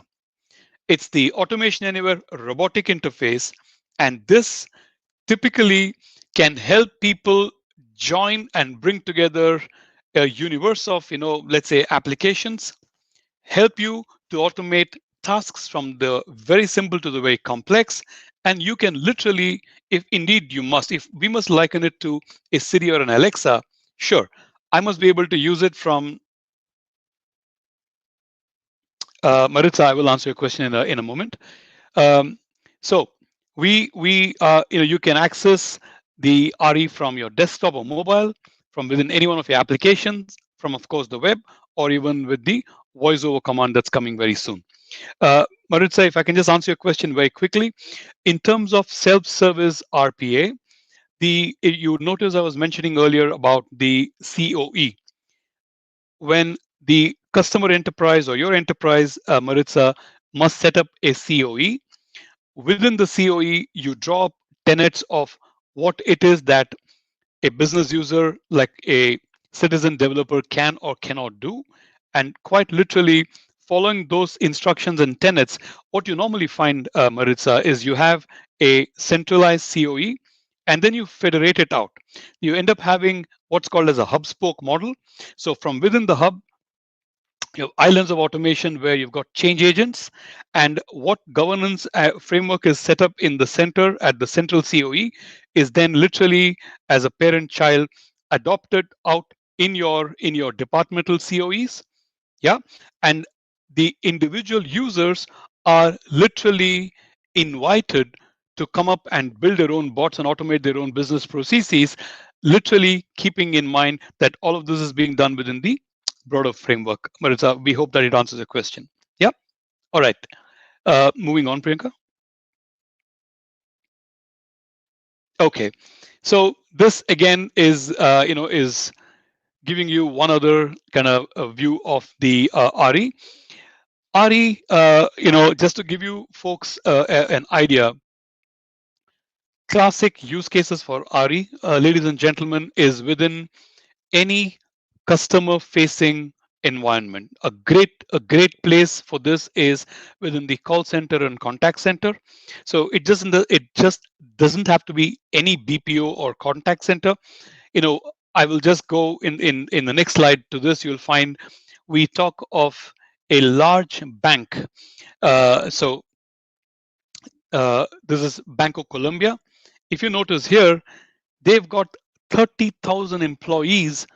Literally, so this story is legend. Okay, so I understand one morning the CEO of Banco Colombia walked into the office and literally said, "Hey, why is it that only I must have an executive assistant? Why can't every one of my teammates and colleagues and employees in the bank get a digital assistant so they all can be more effective, more productive, and most importantly, the true sense of work-life balance and work-life harmony is actually realized through this, because the bots end up picking up a lot of slack. Imagine a situation if I'm on holiday and the work that I'm supposed to be doing on a normal basis must not get affected. It actually doesn't need to get affected because the bot can literally work in my absence. Correct? At other times, if I am a bank employee sitting in a branch of NetBank, or let's say an ABSA or a Standard Bank uh, at the branch, and in walks in Priyanka, and Priyanka's got some problem, or she just wants a new loan. Okay, she wants a new home loan. While she's doing that, if she's an existing customer in my branch or in the bank, if I need to go and pull some data out of my core banking system or some other system, you literally find, right, that you're sitting so this is what's happening today, right? Earlier we would be stressed, we'd be fretting and fuming. Today we default and get to our phones and start doing WhatsApp, because nothing else to do. But the poor executive sitting on the other side, who's having to perhaps look at multiple screens and triangulate data from multiple what have you touch points. If he or she were to be using RE, the moment you put my, let's say, customer identification data, RE gets kicked off in the background. It's going and fetching data from multiple systems, including, let's say, if I'm a foreign citizen in South Africa, I'm working in South Africa on a let's say on a work permit. I don't belong natively from there.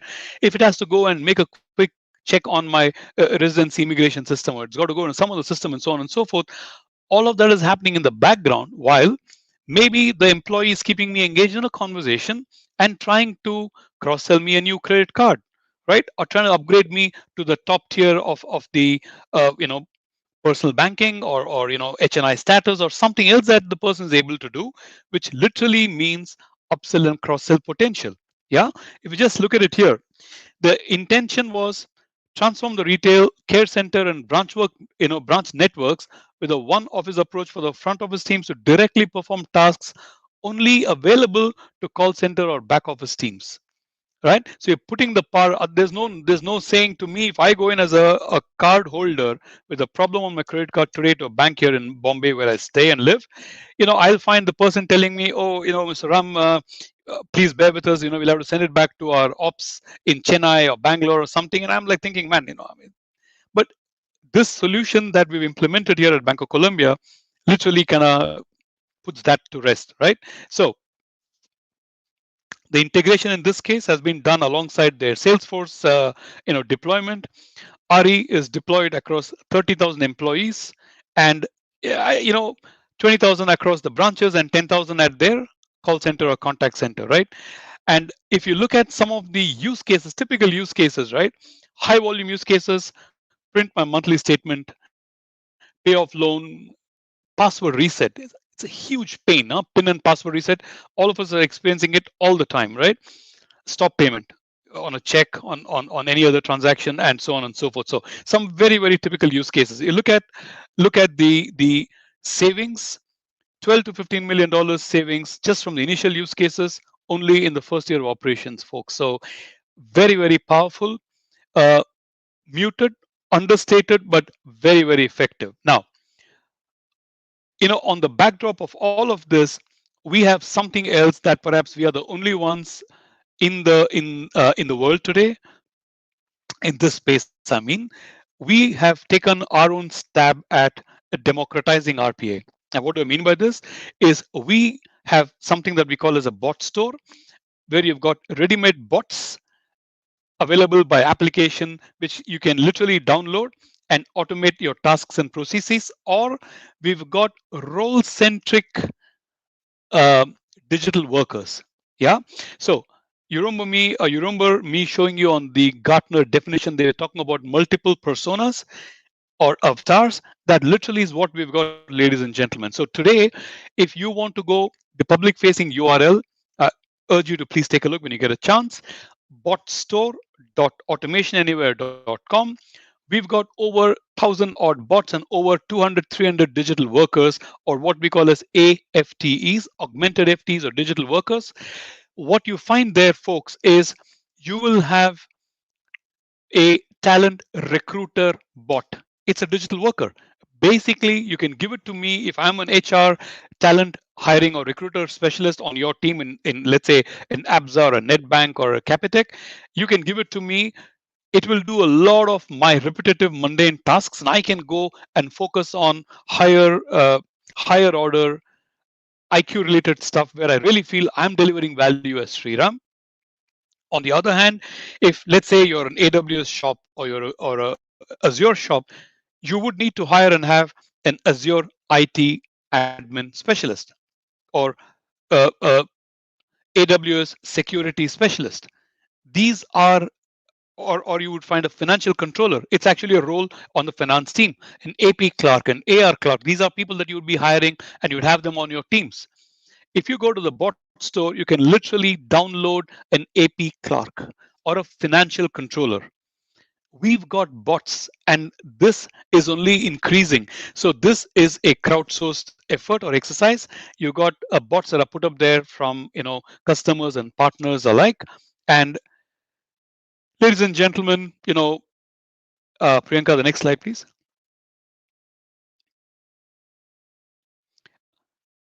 We have a saying at Automation Anywhere where we say, please go be great. On that note, thank you once again, one and all, for being patient and listening in, tuning in. I'm sorry we've had our moments with technology, but right. That said, pleasure to be able to share some of our thoughts and vision with you today. Any questions? I'm happy to take them now if you will, please. Priyanka, we're going to see the questions, ma'am. And you've already taken it, Sriram. Okay. So, ladies and gentlemen, you can visit Sriram and the automation booth.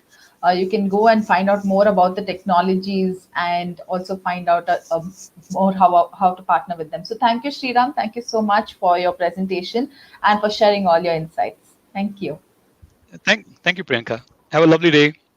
You too. So, ladies and gentlemen, I want to tell you a little bit about the reward points that you can collect over the course of 2 days. Please ensure that you watch all the sessions and visit the exhibiting area in order to collect more points. You can also ask questions during the presentations to earn more reward points. Click on the rewards tab located in the lobby area for more information. But let's first continue viewing some more interesting knowledge sharing sessions. The next presentation is on the topic Building a Data-Driven Culture. Emmanuel Osanga is an experienced professional with more than 19 years of experience in the area of data management, data analytics, business intelligence, and information systems. Emmanuel is a data evangelist who has developed and implemented data strategies in the financial service sector in more than 15 countries within Africa and has lived and worked in Uganda, Nigeria, and South Africa. I welcome Emmanuel, Head of Data Office, African Regions, Standard Bank Group, to share his insights on this interesting topic. Hello, Emmanuel. Good morning, good afternoon. Hi, Priyanka. I hope you can hear me very well. Yes. All right. Thank you. Thank you very much for the opportunity to speak to your audience, your global audience. I'll request that if you can, maybe, if you don't mind, just share share the presentation for me. I would really appreciate that. Thank you. Sure. All right. All right. So thank you very much. This is a very interesting topic, but I know I have a very short time to talk to the audience about the topic. So I'll keep it short. I encourage you to ask as many questions as you can. I will allow time for questions. So do feel free to ask as many questions as you can. Data culture, it's one of those, I think, areas where many organizations continue to talk about, but very little is done. So I hope by the time we finish this, I would be in position to give you some kind of recipe that you can actually go and try out yourself. I'm not going to bore you with the theory. The theory exists globally. You can take the theory from online, but many organizations desire to build strong data-driven culture, but this seems to be quite far-fetched for many organizations, whereas data should be the universal basis for decision-making. It still remains very elusive to many organizations. Priyanka, I just want to check if you can hear me well. I'm hearing a little bit of a background. Are you able to hear me well? Yes, we can hear you perfectly well. No, that's perfect. It's still, my view is that the greatest obstacle remains winning the minds and hearts of the organization to many of our data leaders and business leaders. And I hope that I can share with you some insights that you take away and try and start this journey of convincing or winning the hearts of your organization. I'll just start with step one, which is what Priyanka is showing now. Number one is avoid the common mistakes. And I'm glad that one of the previous speakers who was talking to creating a data strategy touched on some of the things that you must do. But my view is that there's some common mistakes that we make. Do not start with technology or data capabilities, but start with the business or client problem that data is going to solve. Once you start at that level, not talking about the tools and the shiny tools that are available, which are quite many, just start with what are you going to solve? What business problem or client problem are you going to solve with data? Once you start there, everyone will give you attention. Don't focus on just the science. We like to talk about the data models and the AI and machine learning capabilities. This is more of an art. It's not just a science. So it's a combination of, yes, those models and AI capabilities, but it's also an art. To really embed culture, you have to know it's definitely an art. Do not just make data a few people's problems in the organization. Data must become everyone's challenge and opportunity. So make it everyone's challenge. It's not for selected few experts. It's for everyone in the organization's challenge. Do not complicate the subject, make it simple for everyone in the organization to understand. The more you complicate it, the more people will be afraid even to try and understand what you're talking about. So that's my kind of step one in the recipe: avoid the common mistakes in building a data-driven culture. Please do not commit those same mistakes. I'll go to my next slide, which is a place where most people feel like it's too much in most of the organizations. There's quite a lot of resistance in this specific one. But my view is that you need to have a governance in place. There's no ways about it. You need governance to guide you. And what I mean by this is ensure you have a round table where your leaders in the organization dialogue about data.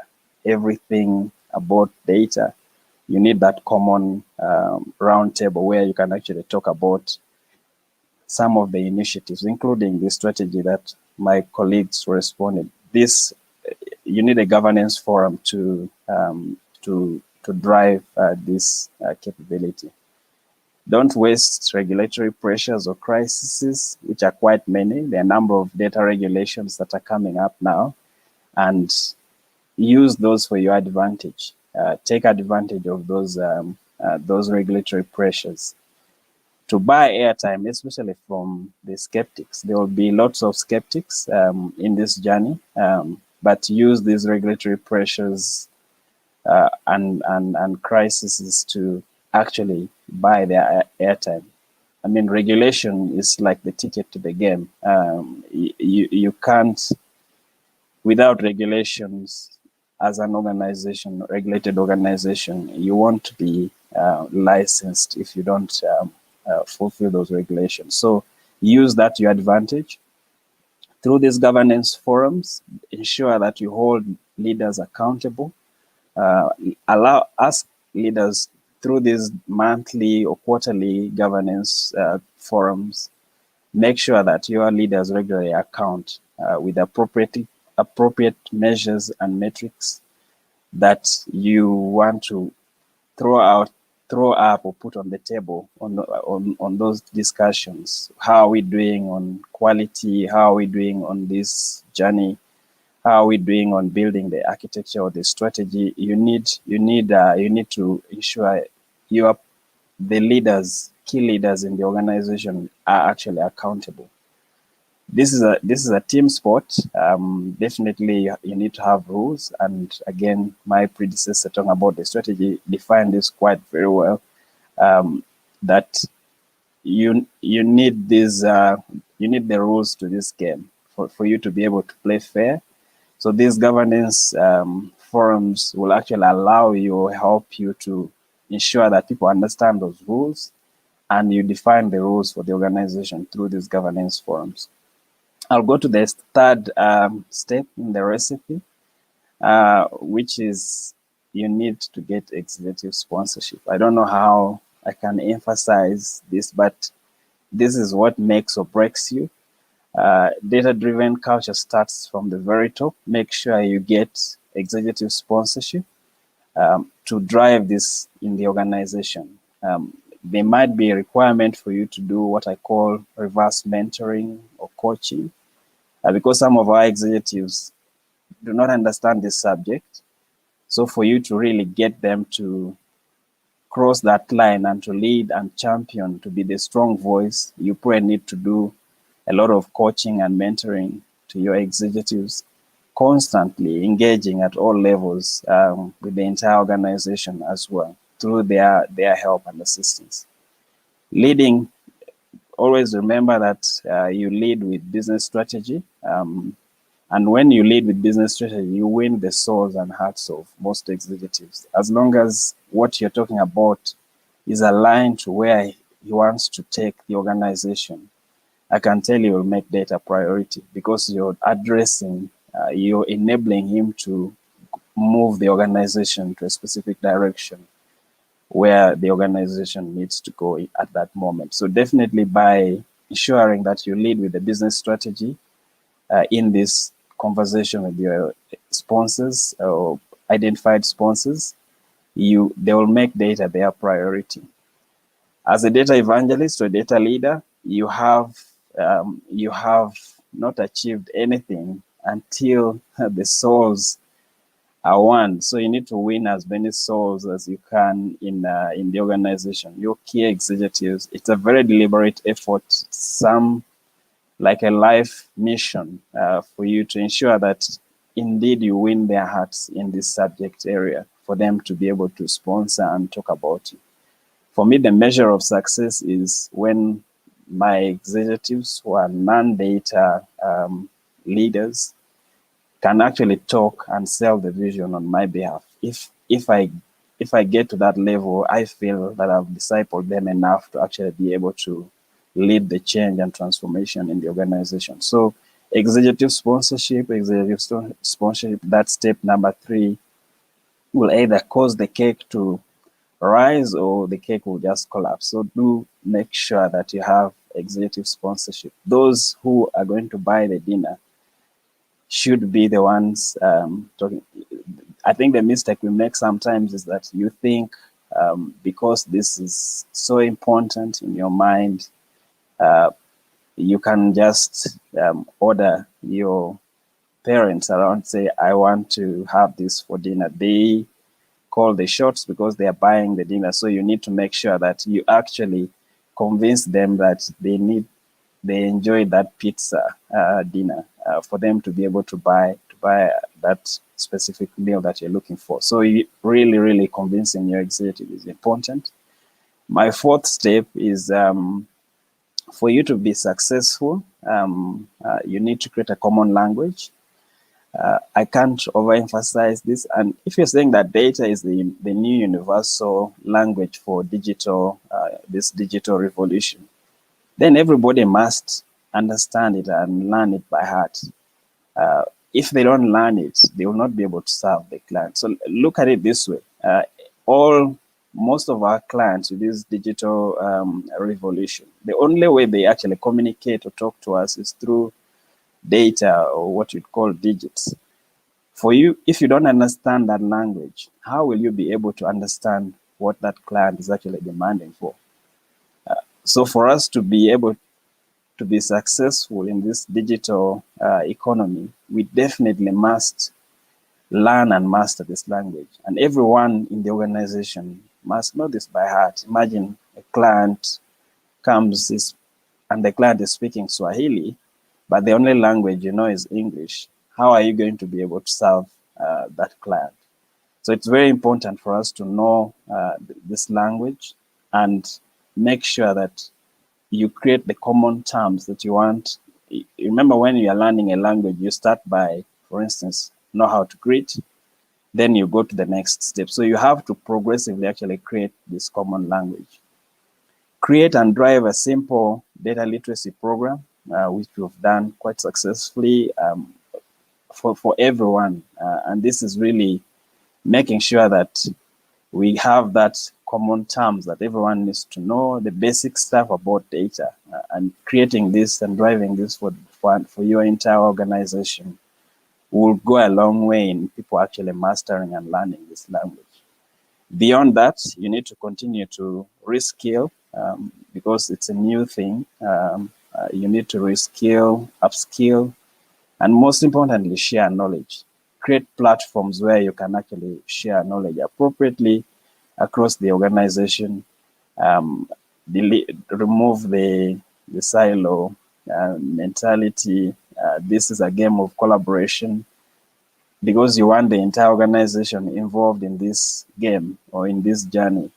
You need to collaborate. You can't have kind of silo ninja warriors in the organization. Everybody must come through, and it's important for you to just foster collaboration. I can't overemphasize that.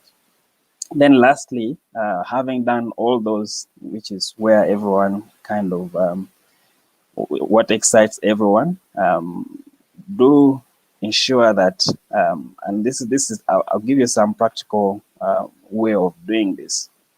Institutionalize data first hard rule in every decision making. So I've seen, for instance, you go for meetings or project meetings, somebody is presenting a project, the first question should be, where is the data?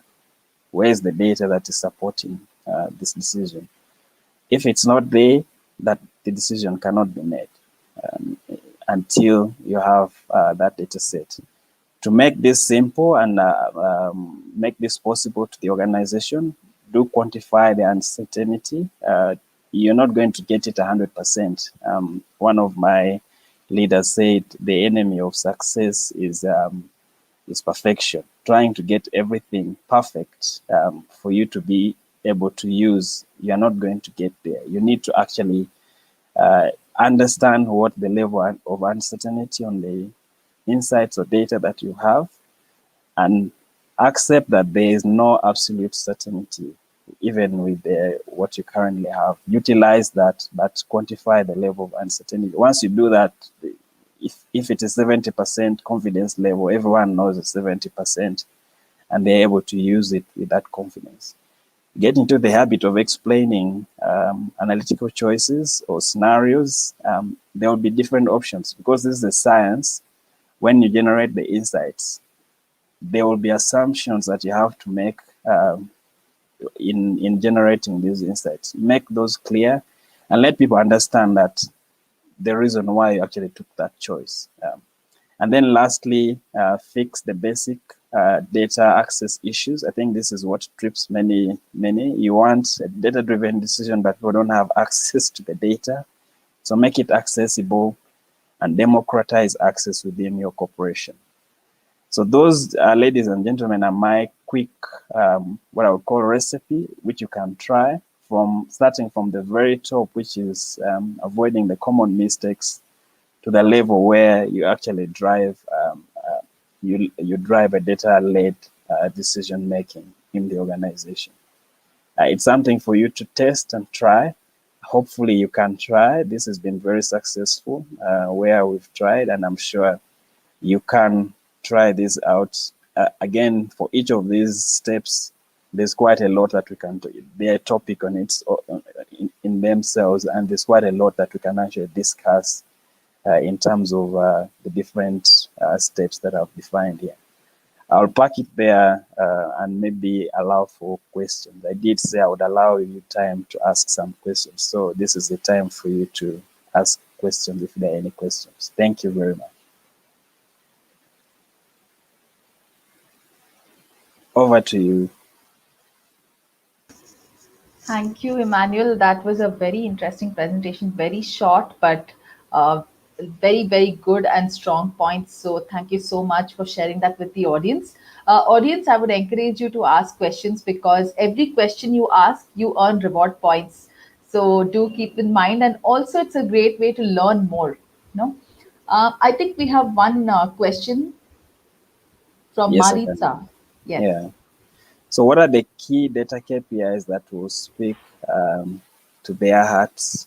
I think it depends on the business priority. The KPIs are driven along your business strategy or business priority, and you can use those to define what those priorities are. So for instance, if the regulation is you need a certain level of quality, data quality, then that's what you'd measure as a key metric. So metrics are driven by what your specific priority, business priority is. Because I remember I said this starts with the strategy. Once you have that in place, you can start to measure. If quality is the focus, which should be the foundation for everything that we do, maybe the first metric would be how are we doing for quality in the organization.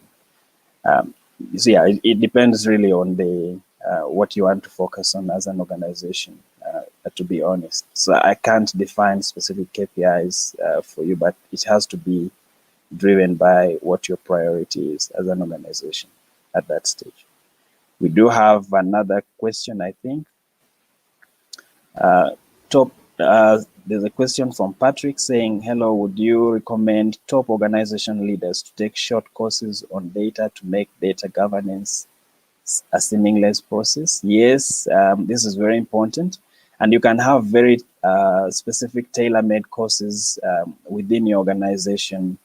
And like my predecessor who talked about the data strategy said, there are consultants who can actually guide you on that. But what I've seen is that the generic courses do not speak to your organization environment. You have to tailor it to your specific environment. So most of these well-intended and good, but they, for instance, in the continent, sometimes some of these do not work.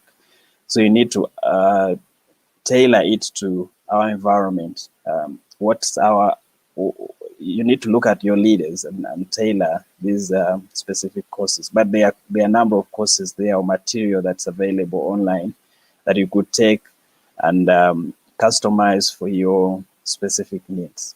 Yes, so definitely training. One of the things we did was the data literacy program we ran in the organization where I work, and everybody, or it was mandatory for everybody to it was like a compliance training, if you want to call it, for those who are in the financial services industry or banks, that we ran, and everybody from the top executive to the front office staff were able to partake or undertake this training, mandatory training for everyone. So it depends on your organization. Yeah.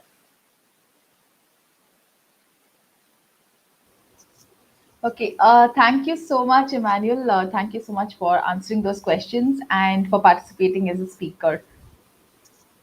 Thank you. Thank you very much, and look forward to interacting with the audience even beyond the conference. Thank you so much for having me.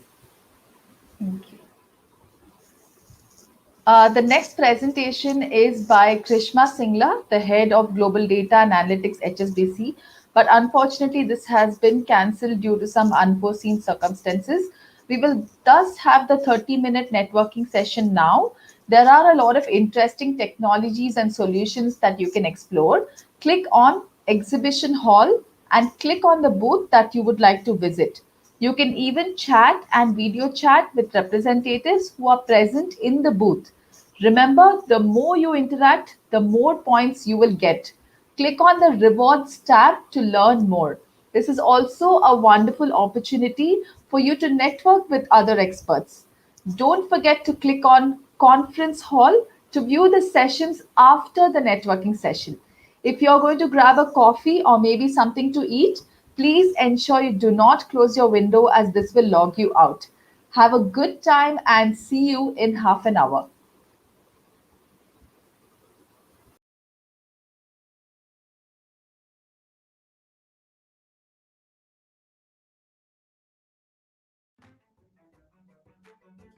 We all have digital assistants at home, but why don't we have one for work?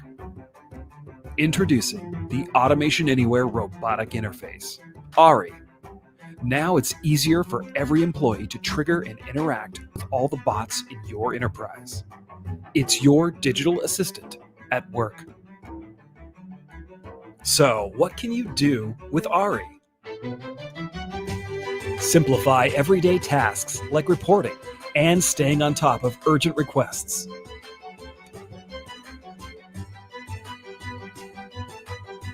Collaborate easily with colleagues, applications, and bots. Automate escalations and approvals to speed up even the most complex requests.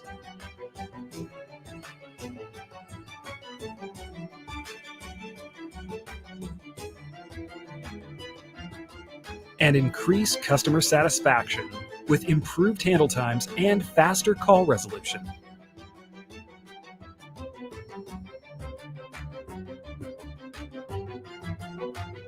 Now, every employee can tap into the power of automation.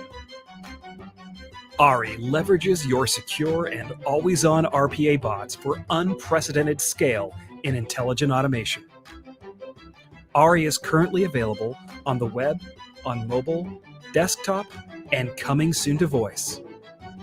Visit ari.com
The way you work is changing. Shouldn't the way you analyze data change too?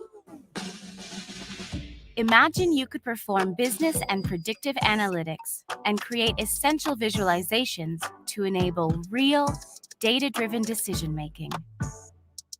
Imagine being able to not only spot trends in your data, but actually predict better outcomes, design better products, and improve processes that generate higher revenues and reduce costs.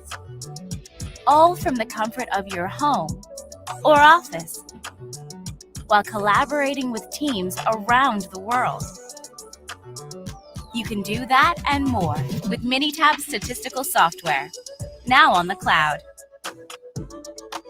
When you use the most powerful statistical software on the market, your productivity skyrockets.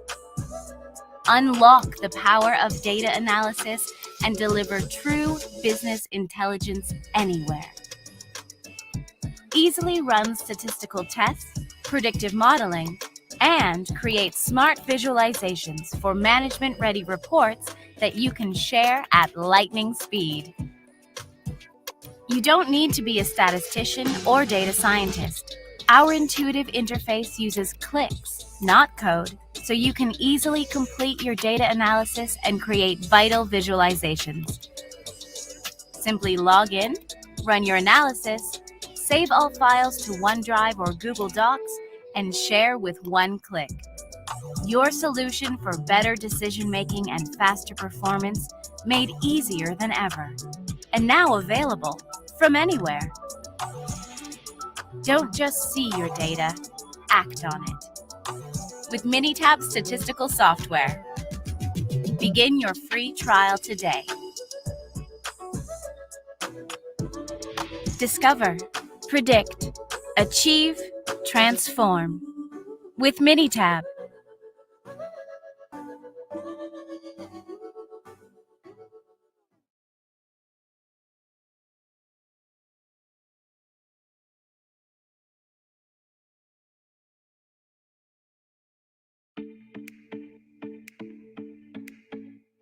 I've fallen in love with statistics and continuous improvement, so I've moved across from my first love, which is science in biological sciences, and here I am working in continuous improvement. Premier FMCG is a major player in the fast-moving goods space. We've started from a company that just had a vision of Lean Six Sigma and continuous improvement to one that has really executed on the vision, and we delivered way ahead of our 5-year plan and strategy.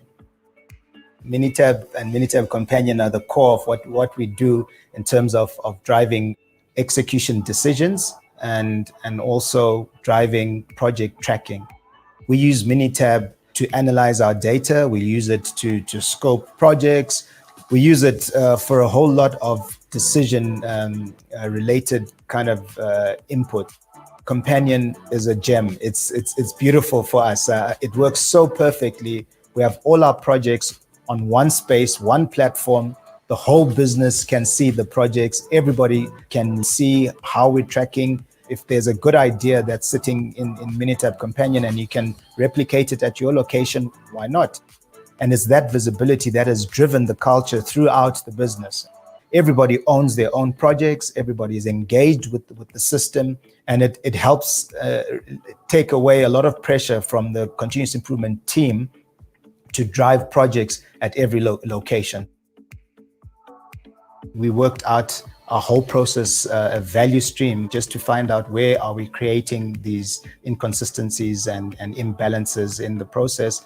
And we fixed those and moved from a service level of about 46% to consistently above 95%.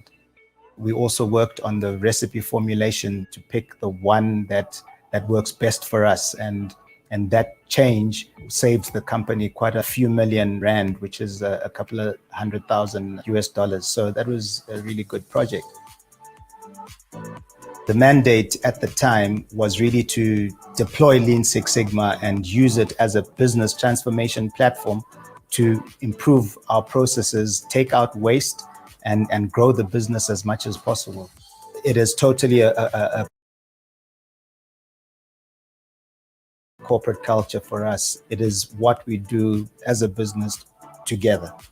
And in an economy that is struggling, cost containment, efficiency building, process improvement becomes critical. And I have no doubt that continuous improvement will continue to be a core player in what we do every day. Minitab strives to help all its partners, all its customers around the world to become better in not only in what they do, but in also what they can share with with their customers and their clients as well. So I really appreciate the model that Minitab employs in engaging its customers around the world.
We decided to host the Insights event in Johannesburg this year. We had the opportunity to bring like-minded quality professionals together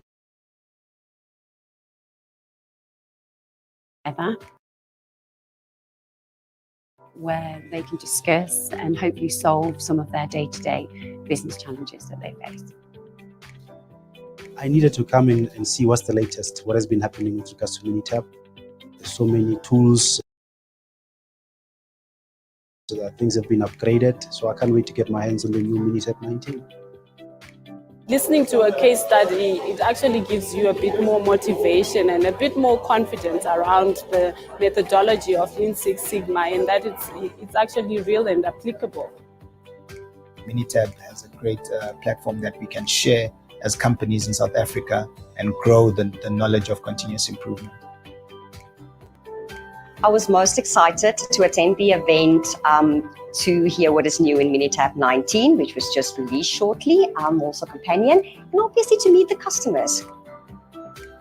It was a great excitement for me to come here, see the Minitab people live, face-to-face, discuss all challenges, and share with them what we have seen, the experience and the new products which they have. We had a fantastic array across all industries. So there was mining, there was manufacturing, there was healthcare, financial, pharmaceutical. We just had a fantastic variety of customers come from all industries, really. I'd encourage people to attend the Insights conference because it gives them a view of who else is in their community. Sometimes being a continuous improvement practitioner can be a lonely job. And when you come to a conference like this, you get the chance to see who else is doing what you're doing and to share experiences with them.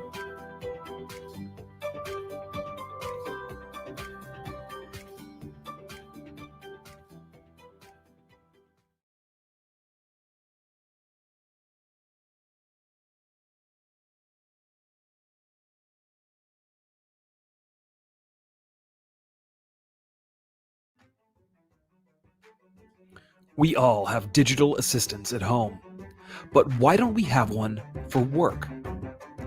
Introducing the Automation Anywhere Robotic Interface, ARI. Now it's easier for every employee to trigger and interact with all the bots in your enterprise. It's your digital assistant at work. So what can you do with ARI? Simplify everyday tasks like reporting and staying on top of urgent requests.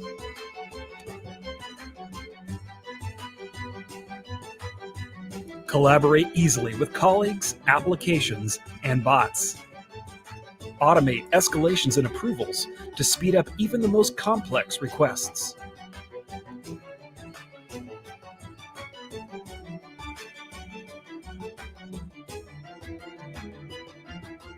And increase customer satisfaction with improved handle times and faster call resolution.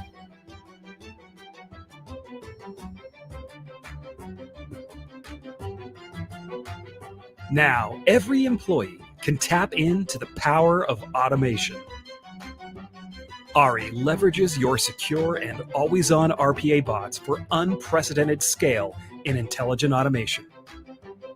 Ari is currently available on the web, on mobile, desktop, and coming soon to voice. Visit ari.com for more.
We all have digital assistants at home, but why don't we have one for work? Introducing the Automation Anywhere Robotic Interface, ARI. Now it's easier for every employee to trigger and interact with all the bots in your enterprise. It's your digital assistant at work. So, what can you do with ARI? Simplify everyday tasks like reporting and staying on top of urgent requests.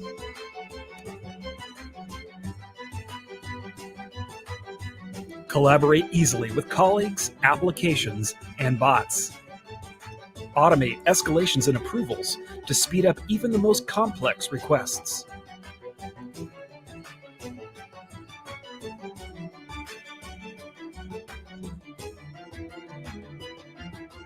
And increase customer satisfaction with improved handle times and faster call resolution.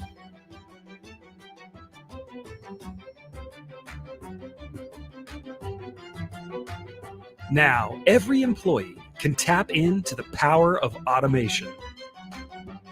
ARI leverages your secure and always-on RPA bots for unprecedented scale in intelligent automation.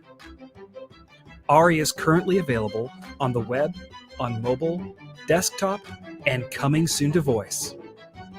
Visit ari.com for more.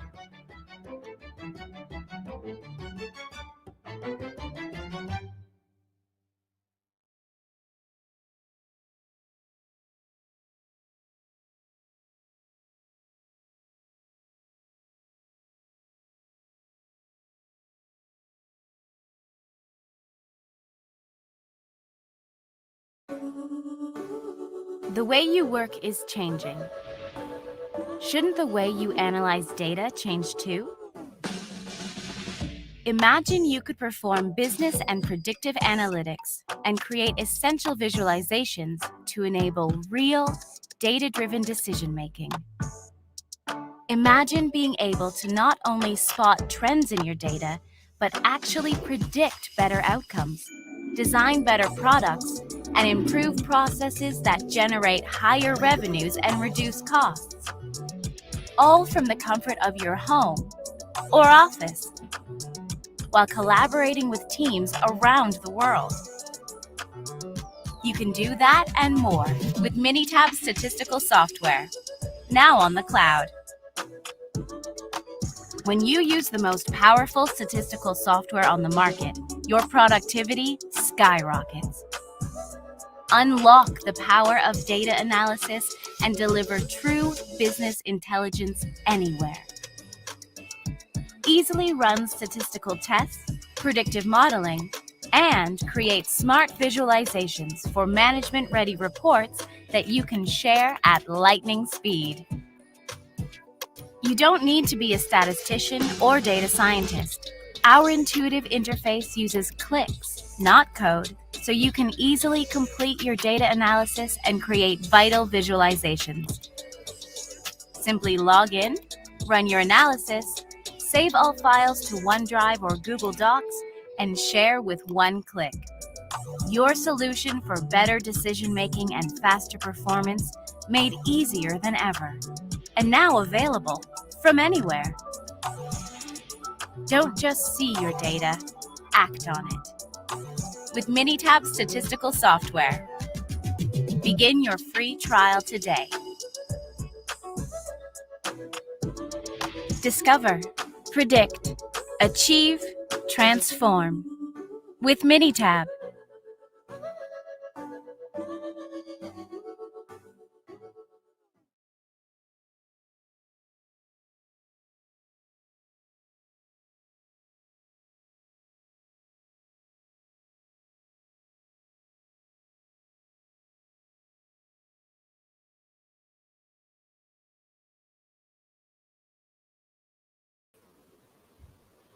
Welcome back, ladies and gentlemen. Hope you had a good networking session. We now have a panel discussion on the topic, the analytics advantage, growing revenue with big data. I welcome the moderator, Paul Morley, the Executive Group Head Services, NetBank. The panelists, Sunny Okonkwo, Head of Business Data Analytics and Operations Performance, Ikeja Electric; Martin Karithi, Head of Data Analytics, ICEA Lion Group; Nolly Mauto, Executive Head, Business Intelligence, Analytics, Planning and Monitoring, FNB South Africa; and Sriram Narayanan, Vice President, Africa and ROW, Automation Anywhere. Hello, everybody. The virtual stage is yours.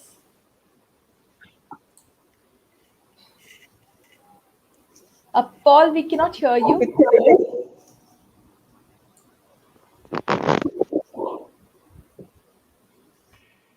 No, we can't hear you.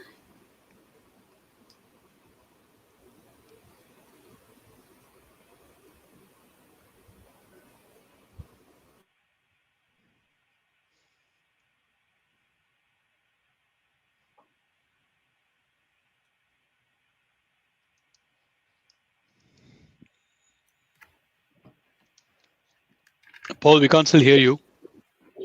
Yeah. I hope you can hear me. Yes, yes, we can hear you now. Okay. I'm also audible. No, I'm You're sorry. visible. We No, can't hear you're you again. visible and audible. Nolly, we could hear you. I could hear you actually. Thank you. All right, can you hear me? Hi, Sunny. Yeah, hi. Good afternoon. Good afternoon. It appears Paul is the only one with a.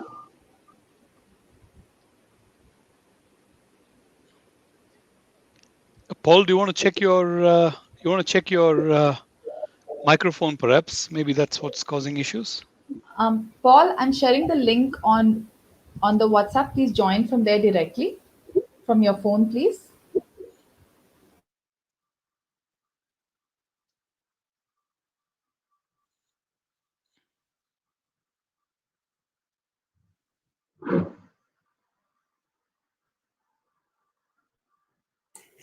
Can't hear you, Paul. We still Can't hear can't you. hear you, Paul.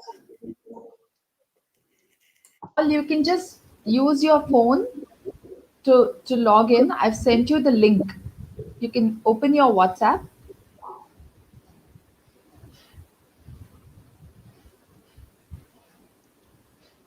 Yeah, click on that link.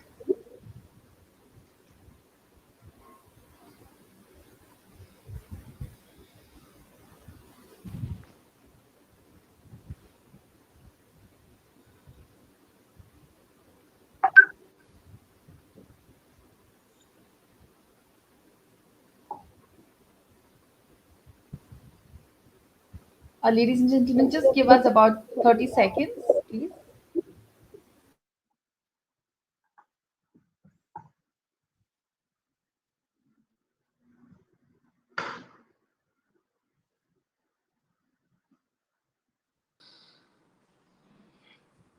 Can you hear me? Yes. Excellent. Yes, we can, Paul. Paul, your camera is on, so if you can just.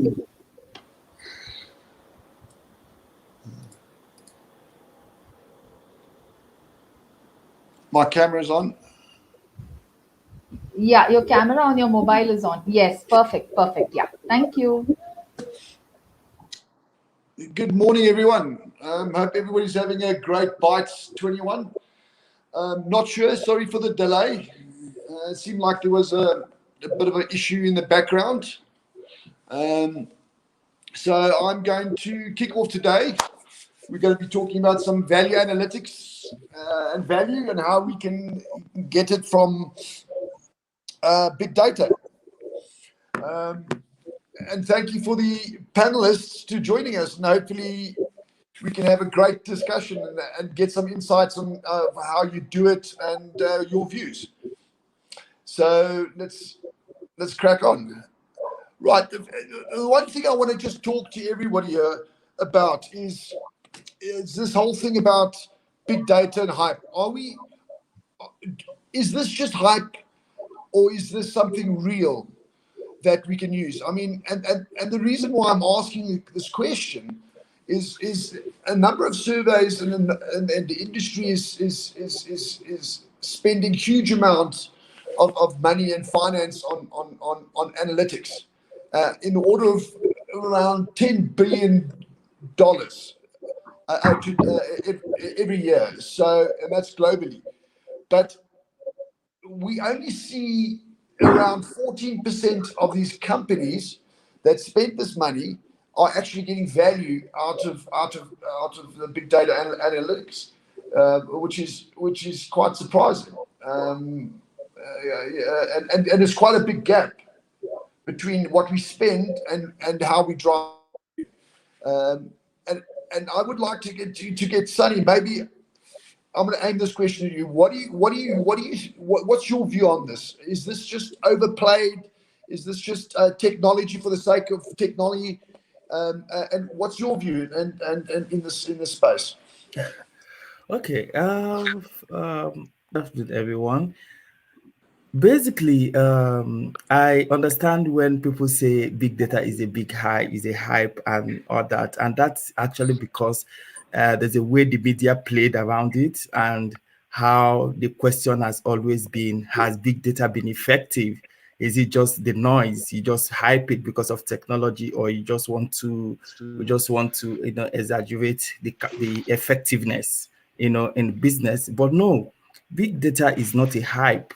Is actually effective. It cannot be underestimated in terms of the value it has added. I am at least an expert in data, and I've been able to solve issues and problems for companies using just data, and it's evidence-based with data. And the results are also evidence-based, and data has actually helped so many organizations. Most organizations are not doing so well today just because they use their own intuition and anonymous predictions to solve problems. And they also believe that they can actually do it based on their years of experience in that field. But no, they don't look at data. Data has proven in so many ways that it has its value. And the value has gone round through bringing innovation to company, creating new possibilities for company, creating solving issues with value-adding issues and with evidence in terms of empirical data and also qualitative wise. And it has actually even showed that with the trends, like if you start from 2000 to date, you see that most company today exists and has become effective and added value because of data. So I wouldn't say data is actually a hype in any way. The thing is, yes, lately it has been so complex that it's as if big data is trying to shade away, but the new technology like the AI and the cloud analytics has even helped to enhance the relevancy of big data. And I wouldn't want to say some organizations actually do not do that or have the expertise to actually manage the complexity and the volume of data. As such, they feel, okay, that big data is not relevant. It is actually very relevant. It's just that bad analysis is bad analysis. If you don't have good data and you don't have the expertise, you cannot utilize the effectiveness or gain any results from big data. So I don't want to believe that is a big hype. It's not a big hype at all. It has proven that it is effective in all ramifications, and there's evidence to show for that in most companies. Thank you. That's a very good point, Martin. And I think there's a lot of questions in what was just said there. And one of them is how are we going to now? It's a very complex landscape, and it moves very, very quickly with regard to the volume and the veracity of data. And again, it's going to pick up more and more as we go forward into the future. Your perspective on how do we drive value from this? I mean, it's one thing having the data, it's one thing understanding the data, but it is absolutely another thing to see how do you track the value of this. So and it's very difficult to do in most cases, and I think this is the problem where a lot of companies are battling with is how do you equate what you do with analytics, with big data, and derive measurable value where it directly impacts the balance sheet. Martin, how do you guys do it? What's your view on how this perspective of value, the monetization of this in big data? And because I think that Sunny made a very good point there around most companies, but I don't think most companies understand how to do it. Your view in that perspective? Okay, thank you first of all for this wonderful forum. I would say that when you're looking at deriving value, the question becomes how do you measure that value? And there are different ways of measuring, but we also have to feel comfortable with measures that are not necessarily quantitative. So as we're dealing with data, I know we love having quantitative metrics to deal with, but there's also a strategic element involved, which I think has to play a role. When you talk about, like Sunny was talking about hype, based off your question, I think we are still in the very early stages of all the value that can be derived from data. So as a result, as we go through the early growing pains, we have some disillusionment because people want a quick solution. But we have to understand that the value to be gained is still way out. Even whatever investments you're making now, the value to be gained is still way, way out. So we have to be patient. We have to find the right metrics. Some metrics will be strategic, not necessarily quantitative. It might be based on what strategy you're looking at going forward in terms of how you're going to harvest value from data. So I think we are still in the very early stages of this value capture. But what keeps us more or less with enthusiastic about the future is we know there's a lot of stuff going on in the grassroots ecosystems.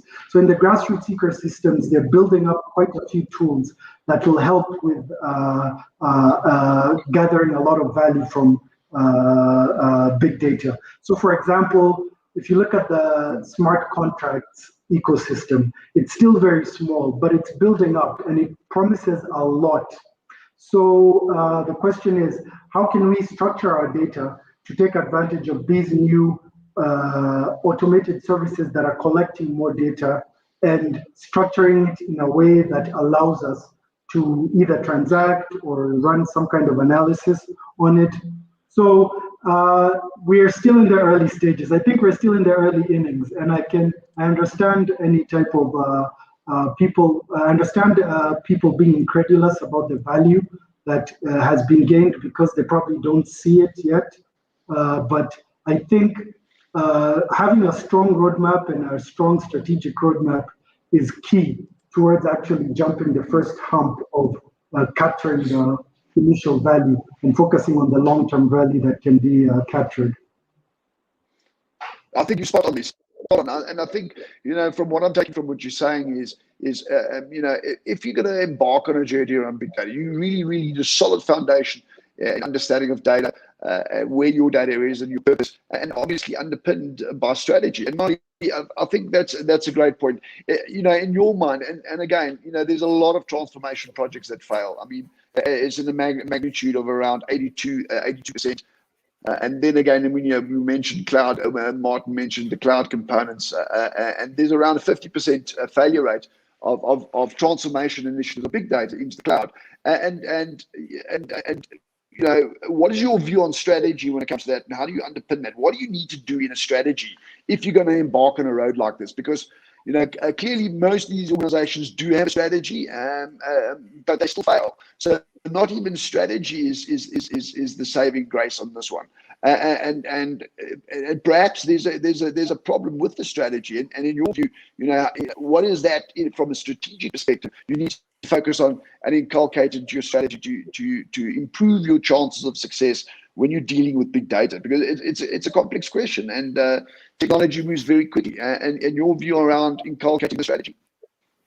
The strategy has, first of all, you need to develop a good strategy, a roadmap of where you want to get to for say the next 5 years. And then the implementation of that strategy is very important. I am a believer in agile methodologies and iterating, building up upon what you have started with, so that at least you get some feedback and then iterate based on the subsequent feedback that you get.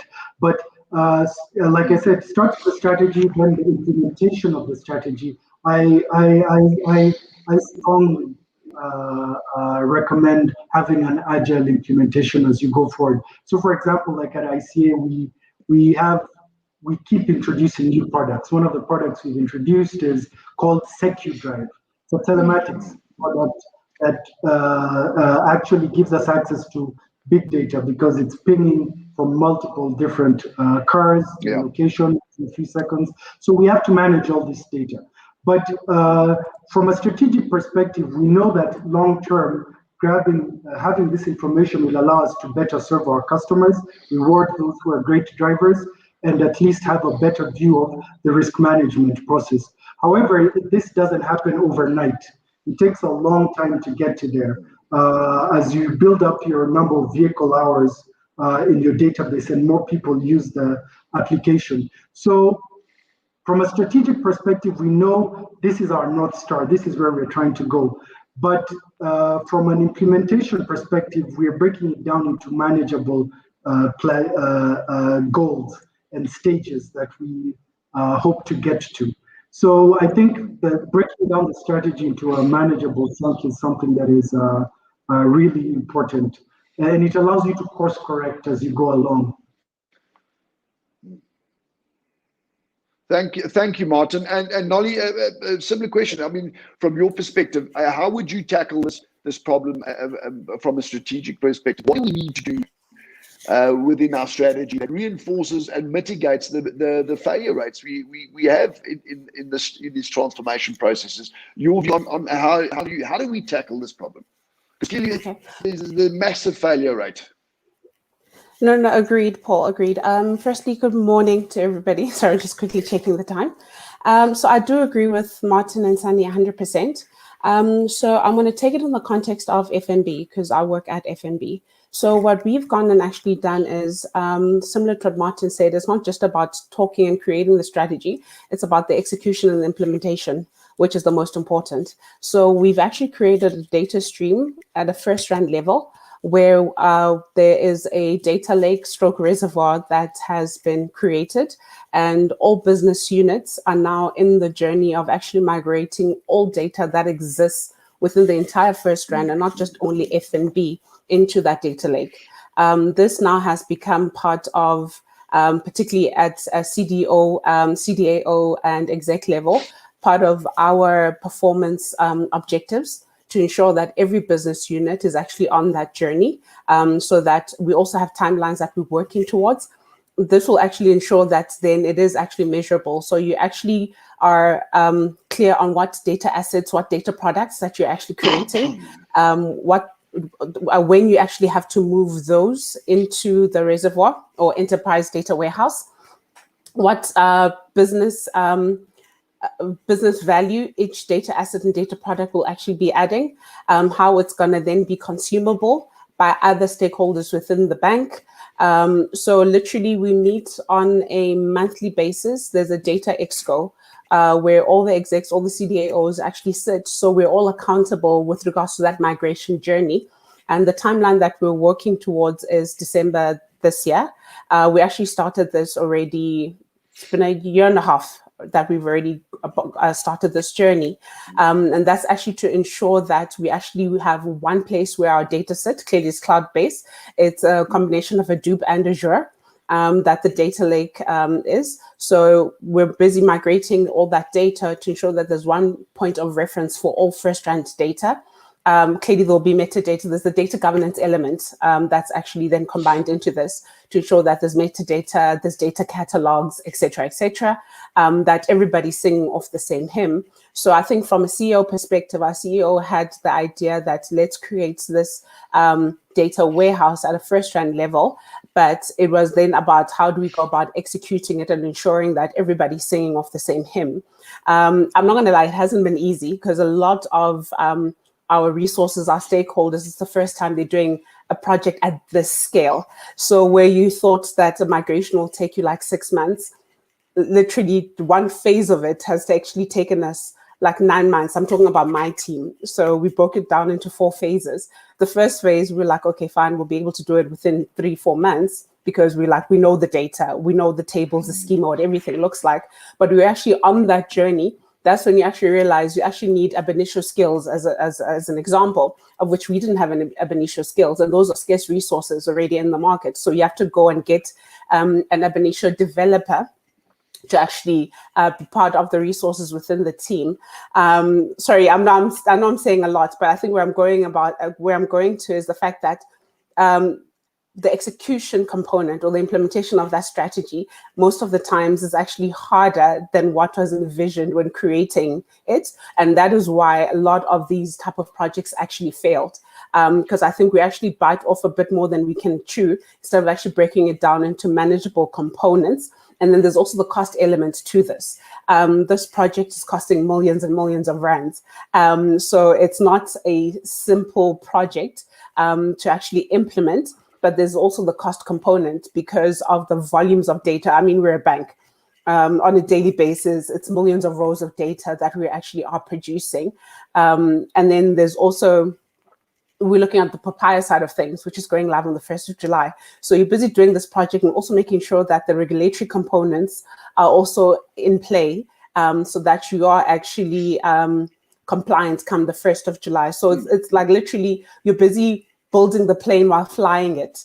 And I think a lot of companies don't actually understand the gravity of such projects. And that is why most of the time they actually fail. Yes. Absolutely. And Nolly, I can share your experience. As you see, I'm a very grey-haired man. I'm actually a 24-year-old. Don't let the head fool you. I'm actually 24.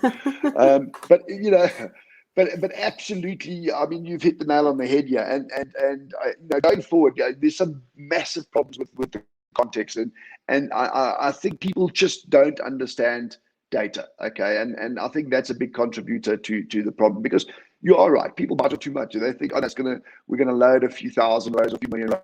It's gonna take us a month, but yet it takes 9 months. And I think people have unrealistic expectations around this data. And my personal belief, a lot of this is driven by hype. You know, there's a whole notion of, you know, we can sell you a product, we can plug and play, and in 10 minutes you can get insights. And a lot of and this is where I still go with the hype. I still think there's a lot of hype in the space. Our consultancies and our product producers, technology producers are power selling. And in my experience, you know, there's a difference between product strategy and data strategy. Okay, so what typically ends up happening is, you know, we get forced this product, and I think all of you can concur with me. You know, we always get this question like, Paul, we bought this product, and now we need to use all of its capabilities. So they buy it for something, but they never use all of its capabilities. They only use 10%. And for me, that's just an example of power selling. You're buying a product, you don't actually need it. You don't need to. You don't understand what the product is, but yet you buy the product, and then you try and figure out how you're going to use it. And I think that's also a contributor. But alongside that whole thing around product, you know, and what keeps me awake at night, and I haven't got my head around this, is the volume and velocity of this data and the problems this is going to pose in the future. And when I say problems, I'm specifically talking around governance and ethics. And how we're going to do manage data in an ethical way, manage the data from a governance perspective. You know, looking at the future, everybody today on Earth generates around 1,400, 1,500 interactions into the digital cloud, be it Zoom, be it your cell phones, be it social media. There's 1,400 interactions into a cloud. Now, that's today. And by 2025, they estimate that's going to go up to about 4,500. So that's 3 times the amount of digital interactions that we have in the cloud. And again, I think a lot of that is accelerated by COVID. Now, I have a problem with a lot of this stuff, and I want to go to Ram on this one. And please chirp in here, because I think this is a valuable part of the conversation, and that is around ethics. You know, and the problem I have with managing ethics or AI with ethics is how we're going to manage this and use this data in an ethical fashion. The problem we face in the globalization post-Trump, post-COVID-19, there's a polarization. So countries are becoming more and more isolated into themselves. So in the digital world, they've become very open as an economy, as a world economy, a global economy.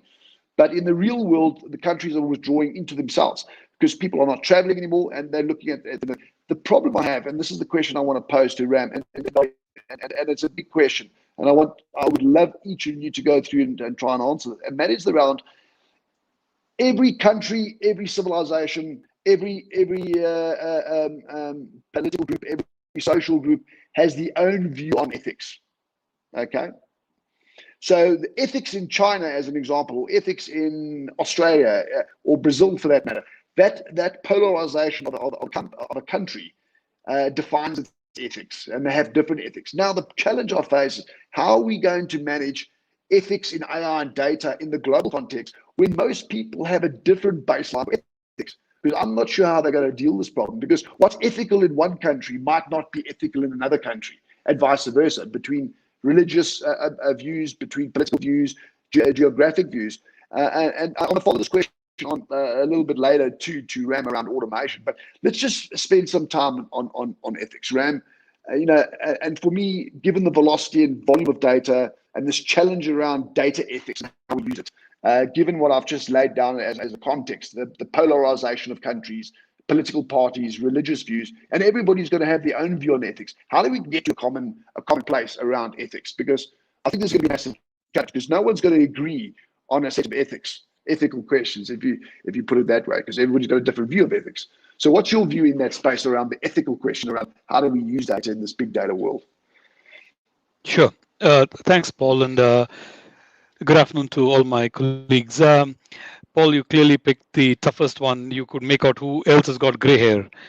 Good job, Paul. All right, I'm just kidding, Paul. No, but thanks. Look, I think a very relevant question. I think the way I would like to really answer this, Paul, is I would like to borrow some of the thoughts that have been already shared by Sunny, Martin, and Nolly. I think particularly, Nolly's very, very lucid response to your question posed to her. I'll just like to take that as a baseline, if you like, Nolly. Look, in the purest form of it being what it is today, Paul, globalization and localization, just the combination of those two, globalization in itself is like an oxymoron. Okay, the reason I say that is I'm sitting in Mumbai, someone is sitting in Kenya, many of you are in Johannesburg, and Priyanka and the team are in Bangalore, and yet we're all almost confabulating like we're in the one common platform, physically, I mean, right? Said this, the only way, Paul, that people will rise above their personal views of ethicality to a more consensual view of ethicality is at the point where you must transact business. Okay, I, as Ram, could choose to see the world through a particular pair of lenses, but I must try and come to a common pair of lenses if I have to find an equitable way to deal with Nolly. Nolly may turn around and say, hey, Ram, you know what? This is actually great, mate, but I'm sorry, it doesn't quite work for me because my view, Ram, is not quite in sync to yours. So I think if we have to just transcribe the same to big data and governance, going back to what I mentioned on my on my presentation earlier on in response to Ms. Maritza Curry's question is, if you must look at what is it then which would construe the ideal ethical framework, I think the way really then must be, if there is one view which is an accepted or acceptable global view, Paul, that's the view. So it's literally like I have my KPIs, you have your KPIs, and to Nolly's point, if at the group level at first round they must have one set of OKRs or KPIs, it must begin with having those that then kind of follow or flow in from a parent to child to mine.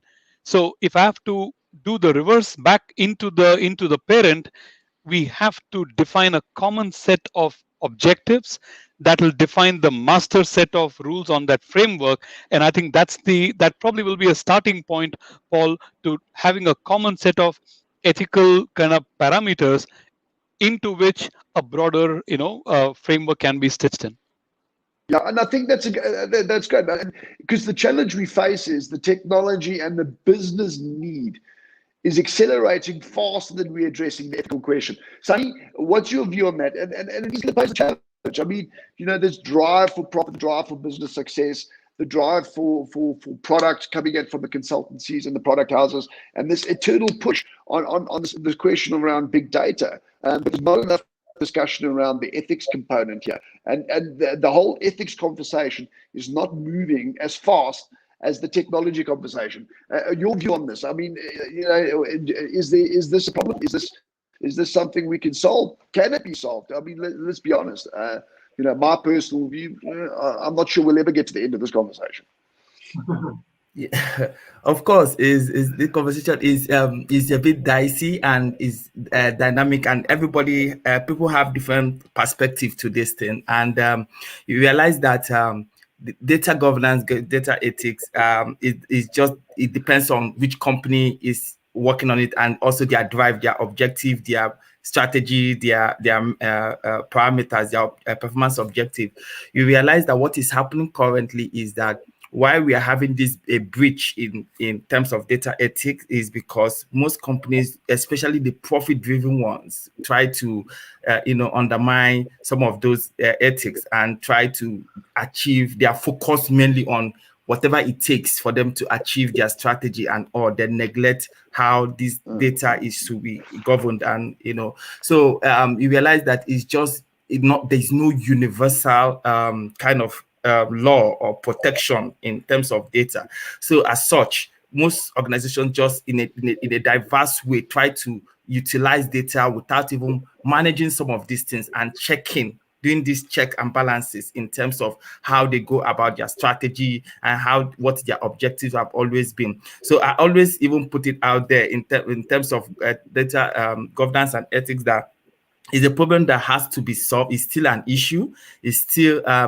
the conversation or the dialogue is endless, because everybody comes up with what they feel is what is moral and good for their organization. So it's an individual perspective. Now I am going to do what I'm supposed to do to make sure I put my organization on the map and make sure that my organization is profitable. So sometimes you neglect some of those things and you discard the basic and standard framework for data ethics and governance.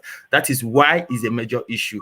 So the conversation should be actually now, what can we do universal wise as a law and or to govern data practices and data management? What is the guiding framework that has to be applicable across board for all to follow?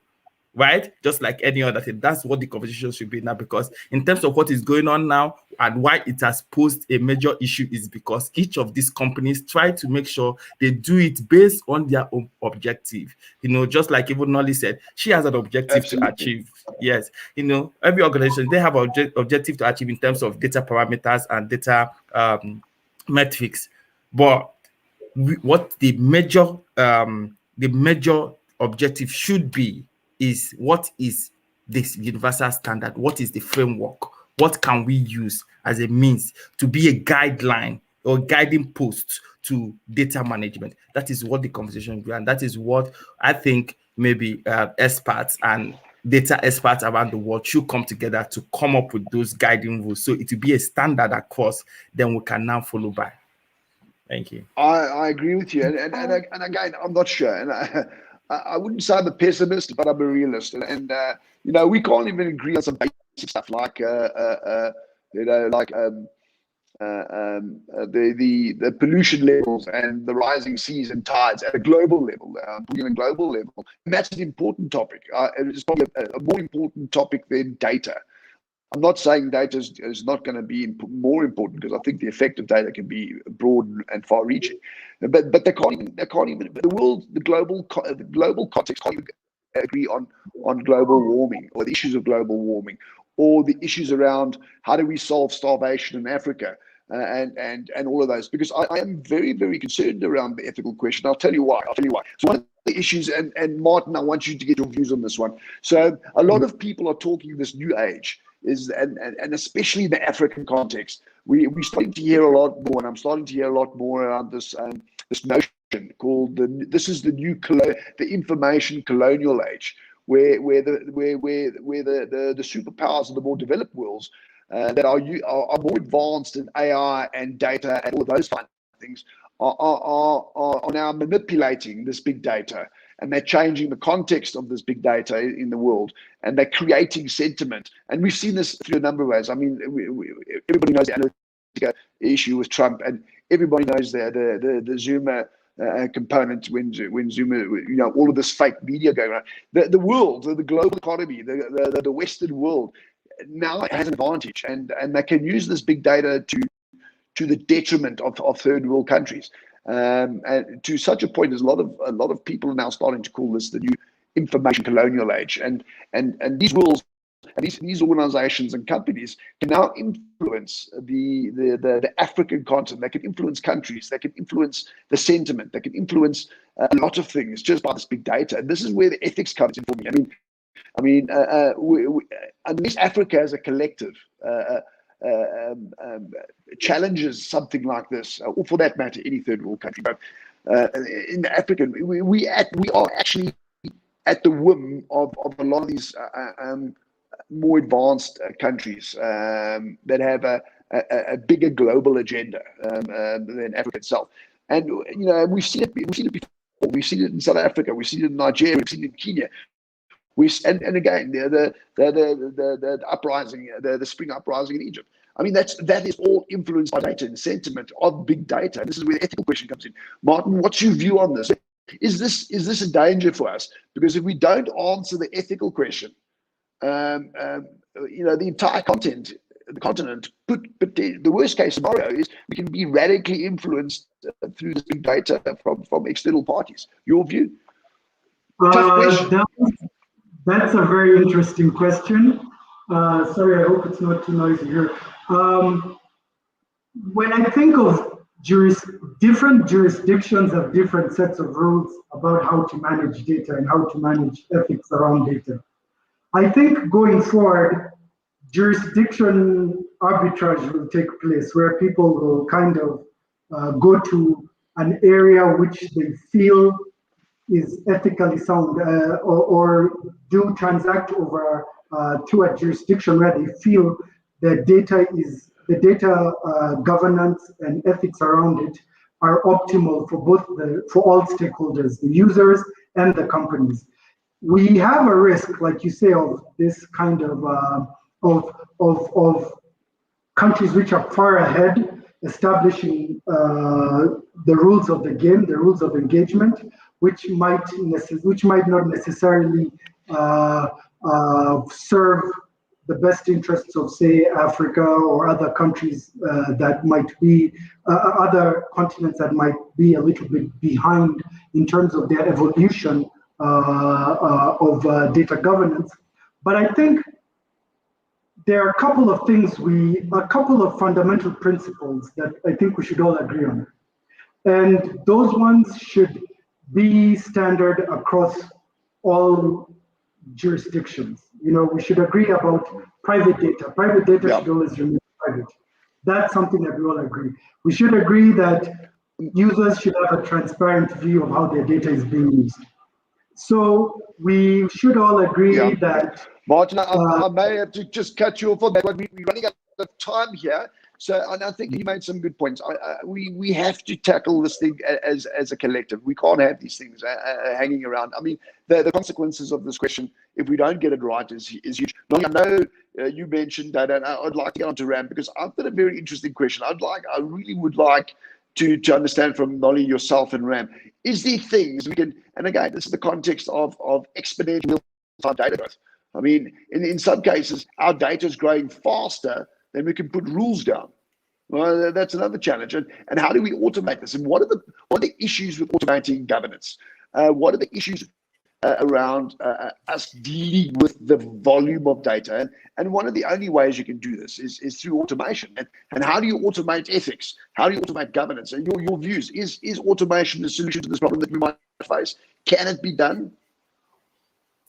Paul, I think it can be done. It's not going to be easy, but it can be done. I mean, there are policies and frameworks that currently exist, particularly with regards from a data governance perspective. So you would use those as the basis for the automation, where I'll go back to my company where I work, where we are very clear on the data dictionaries, the taxonomy, the metadata, the data privacy, records management policies. There's a lot of information management and data governance policies and frameworks that we are implementing from the parent, first round, right down to each subsidiary and to a business unit level, to actually ensure that, as I said before, we're singing from the same hymn. But also looking at automation, like the underlying algorithms that analyze big data sets, as an example, can be used to replace manual decisions and labor-intensive calculations by automating those decisions, right? And the automation can actually then optimize enterprise processes and improve accuracy and response time. As an example, like for retailers, they can actually leverage off big data algorithms to make purchasing decisions or determine how much stock they will need and at what optimal rate of return. So for me, if you actually have the fundamentals down with regards to what is those data governance policies and procedures that are actually required, and then you actually include those as part of creating that automation, that will actually then stand you in good stead going forward. As I say, it's not going to be easy, and you will not be able to actually automate every single piece of legislation or regulation, but you need to actually be able to actually start somewhere. Yeah, I agree, 100% agree. And Rab, I think, and I think that's also part of the fundamental conversation when you deal with the volume of data and the veracity and the speed of data. One of the only things we can actually reach to solve part of this problem, and I'm not even saying we can solve the entire problem, is how do we automate? And should automation be, and again, so far, so many times I see organizations without the words data in their strategy, but yet they want to be data centric. And you can't is automation as important as data? And in your view, I mean, there are many tools, and I know you're quite familiar with a lot of the automation techniques. I mean, in your view, is it possible to automate things like governance, automate decision-making processes? And again, it always comes back to the ethicals. I mean, the ethical question around when a machine makes a decision on Nolly being able to get a home loan, is that ethical that we allow our machine to determine that? Because there might be nuances in that. And your view, how do we use automation? How can automation tackle some of these global problems? And again, the consequences to getting this wrong, as I've just mentioned earlier, in the African context, if people want to influence countries, we're not even at a company level anymore. People are starting to influence countries. And how can automation in that context help? Because I still see a massive problem. And going forward, it's going to get worse. Sure, and sure. we can only use automation. Sure. So, Paul, I would like to build on top of Nolly's hypothesis. I think Nolly, I don't think you need this, ma'am, but anytime you do, I think you probably are better than most of my best salesmen. I think you speak with such lucid clarity. It's amazing, right? Paul, I think the point I'm trying to make of what Nolly just said is you cannot automate something because you think it must be automated, right? Automation at best is optimization or optimization, right? The point that I'm trying to really drive at is this: look, we've got to take a not one step back. We've got to take a huge leap backwards, right? Why? Just so we're able to see this with a lot more clarity, Paul. I have been listening to and in many places that I speak and talk and write in tech journals, and that I have been talking of the digital colonialism or the new imperialism through the digital kind of conduits, and so what you're saying absolutely resonates, right? But here is where I think automation could actually be a possible instrument for our brothers and sisters in the African continent, Paul, to actually stave off that imperialism or colonialism. Why? Because automation, Paul, we believe, is perhaps the best suited instrument or weapon, in the whole ambit of IR 4.0. Okay, because if I can make the youth of Africa, it's like India, huge youth population across the African continent. If they can actually be trained on technologies like big data and automation and that, I think they would be a lot better prepared to innovate and invent and not have to rely on the West for capital, perhaps the way they were many years ago. Okay, I know perhaps I'm taking a bit of a slant. I'm not necessarily answering your question point for point, Paul, but I think this is important because the question that I see we've been trying to tackle in the last 15 or so minutes by your questions earlier to Sunny and even Martin. I think the bottom line is this: is automation and big data are, in my view, in my eyes, like two sides to the same coin. And if that piece of metal says digital transformation, data and automation are two sides or two faces to that coin. And effectively glued onto that piece of metal, I think that is the new age currency that the African continent really needs and needs to give to empower its youth. So then, even if there is a notion of ethicality that some of the countries trying to superimpose on us in Africa, we can push back or hold back and say, hey, this is your view, these are our views. Can we please come up with a common set of views which are equitably acceptable to both teams, so we're able to really transact good ethical business, to Sunny's point from before. Paul, again, you're on mute. You're on mute, Paul. You're on mute. I think you dropped off your other connection because we only see you here and not another one. We can hear you yeah, now. You're back. Oh, okay. So I want to stick that on RAM. I want to stick that on that question, and we are running out of time, and I would like to get some time for Q&A. But I'm going to use Nolly as an example here.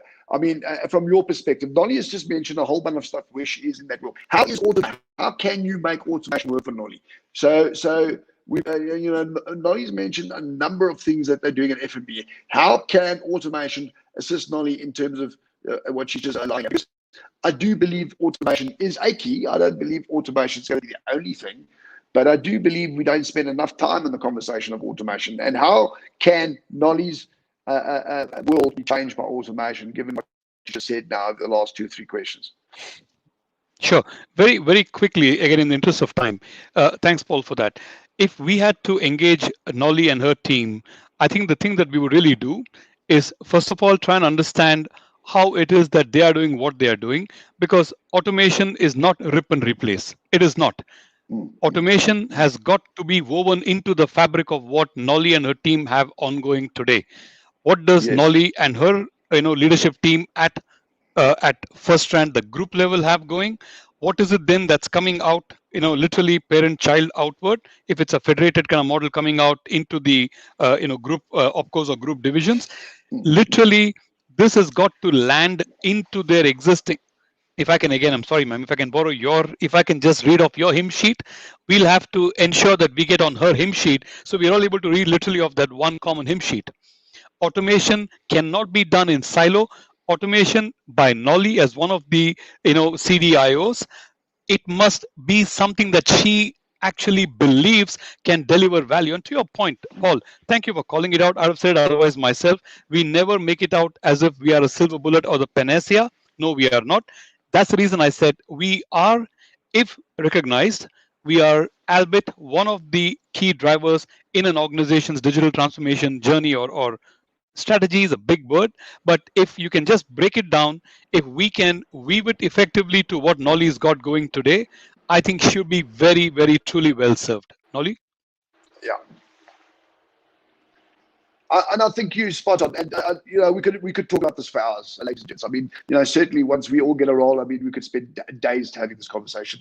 And unfortunately, we've run out a little bit of time. And I just want to wrap up and speak to our audience a little bit. Does anyone out in the audience that's watching us want to participate and ask us a few questions in the next couple of minutes? We don't have a lot of time, but certainly we're in a position to answer one or two. And again, I thank my colleagues across the world for joining us, and certainly you guys in this forum. Has been a very robust conversation. And again, we would have had could talk about it tomorrow for the next 10 years. All right, we've got a question from Desinia. Ethics, is there an international standard for data quality that can provide solutions to the ethics question?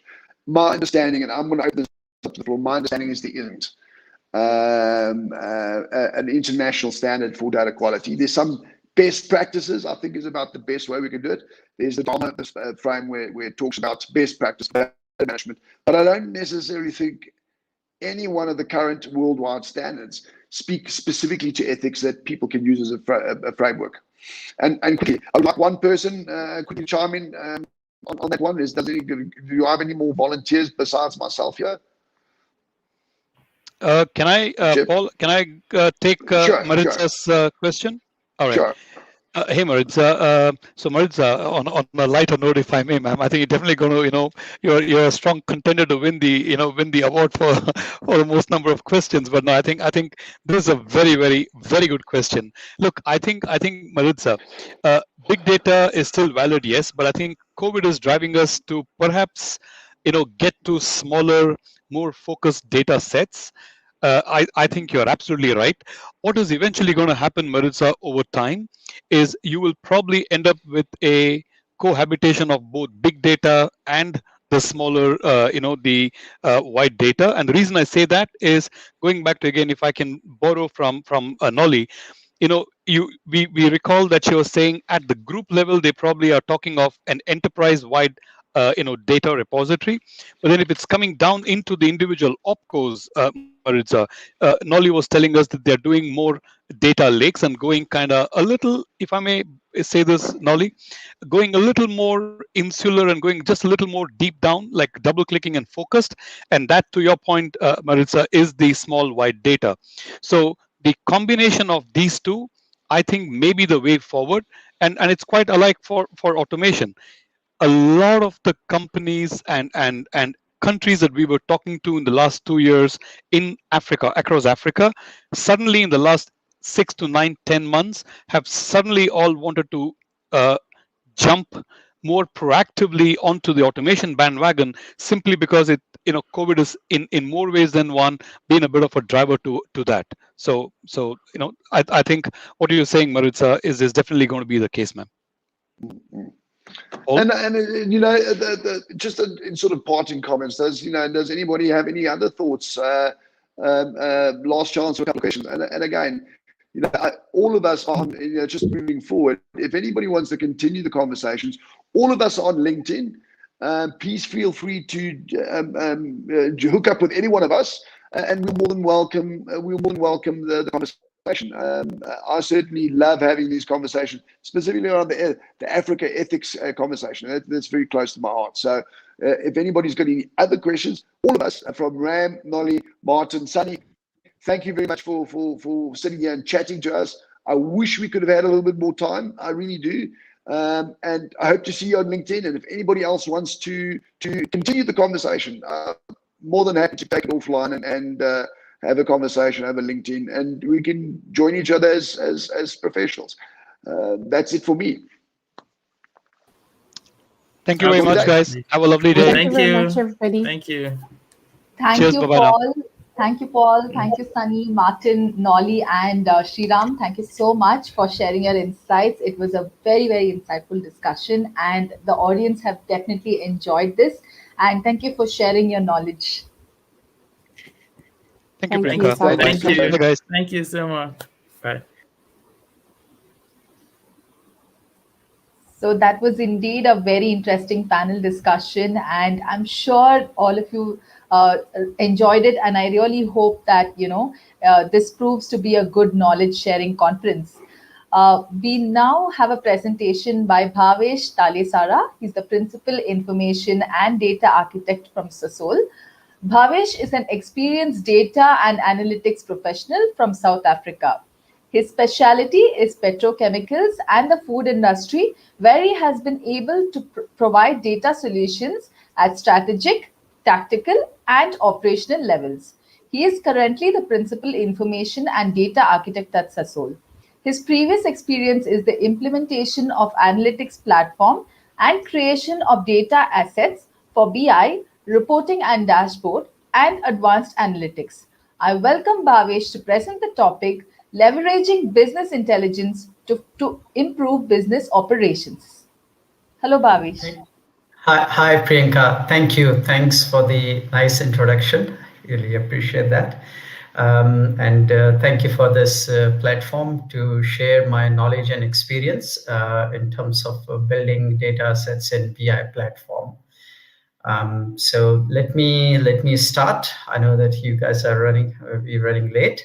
So let me start with the sharing my slides here, and maybe give you some kind of a context as well before I start talking about the BI platform there. So can you see that? Not yet, not yet. Yes, it's slowly loading up. You're not able. Let me do it again, please. Sure, definitely.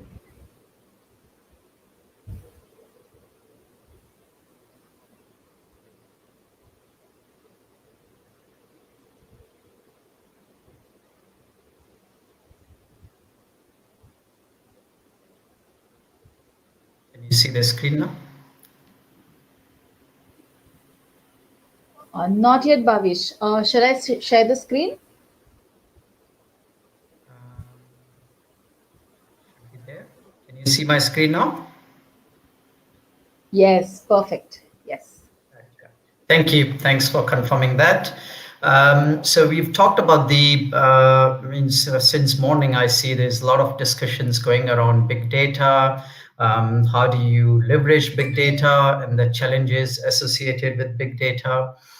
So let me take you through my journey in terms of the implementation of BI systems at Sasol there. Just to give you some context, Sasol is a pioneer in inventive monetization of hydrocarbons, and it fits with the most of the company's data vision as well, because we as a data specialist also looking for inventive monetization of data there. And not hydrocarbons, but yes, in terms of our expertise, it's a data that we want to monetize there. Sasol is one of the largest producer of synthetic fuels. It's a leading energy and chemical company in South Africa's pioneer in gas to liquids, coal to liquids, and related technologies with 70 years experience in production and marketing of fuels and chemicals. There's a sales and marketing of 52.7 million barrels of liquid fuels, world's broadest integrated alcohols and surfactants portfolio. And our Lake Charles joint venture will significantly expand our chemicals capacity in the United States there. From a turnover point of view, it's 190 billion company there. And in a contribution to South Africa's GDP is 3.7% there. So you can see the size of the company there, the turnover. It has been listed on the stock exchange. And today, what I'm going to discuss is about the journey that I have and has experienced at Sasol, and also my learning with you guys there. So the first part, I would like to talk about business, what, why, and how of business intelligence. So business intelligence is about using data to make decisions to improve or optimize business operations. So any data, if you're not using to make decisions or improve, I will not even call it as a data there. It's just a garbage lying there in your storage areas or in your databases there. And also remember, the quality of decision you make in the business is dependent on a good and right quality data available at an organized place, which people call it as a data warehouse, and accessible at the right time. So remember, the timing is quite important there. So during my journey of developing and using BI platforms, I have come across three main ingredients which has helped me during this journey. One is a vision and roadmap. Another is a BI systems and integration of data. And the other one is the execution of data capabilities there. And all of them are very important there. And based on the culture and the maturity of your organization, you might have to spend your efforts and the time in the various areas there. If The business is more a question about that why do we need to do this thing? Why do we need to implement business intelligence tools? And you need to look at these basically key questions, and you have to answer these key questions there before you start implementing any tools or technology there. The question arises is that why BI and data analytics platform exist, how business model or business operating model affects the design of BI platform. So that's a very critical that you need to align your platform, the business model with the operating units there. And it affects the design of your BI platform, which I will talk in the later slides there. Then another important question you need to answer is that how I'm going to measure and identify the high value cases. That's also very critical enabler for you to sponsor your future projects for data analytics or business intelligence. And the other part is that how are you going to build trust and confidence in data? And lastly, you will need the implementation and support capabilities for not only to build your data sets in a BI platform, but also to support capabilities there. Let me jump on to the first component in further detail in terms of creating a vision and roadmap and generating buy-in.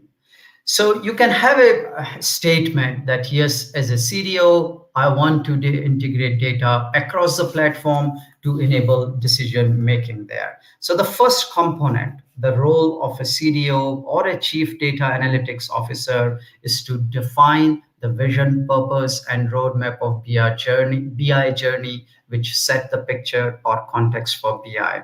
That's very important. So for example, you can give as a DNA leader, I want to provide integrated data platform to connect data across the enterprise there. As a DNA leader, I want to provide good access or easy access to good quality data there. Or as a DNA leader, I want to enable or optimize the business processes through data there. As a DNA leader, I want to generate revenue through data. So it can be anything which suits to your business, existing business problems or the strategy of the business you have got there. So that's the most important thing, that you align with the business problem you have got in the business there, right? The second component you look at is the results or the business outcomes. So you have to be very realistic in terms of your goals or KPIs for BI environment. Don't try to boil the ocean there. The data world is quite big. It's big that you can't even see the end of it. So always be specific in terms of the goals or the KPIs you want to drive.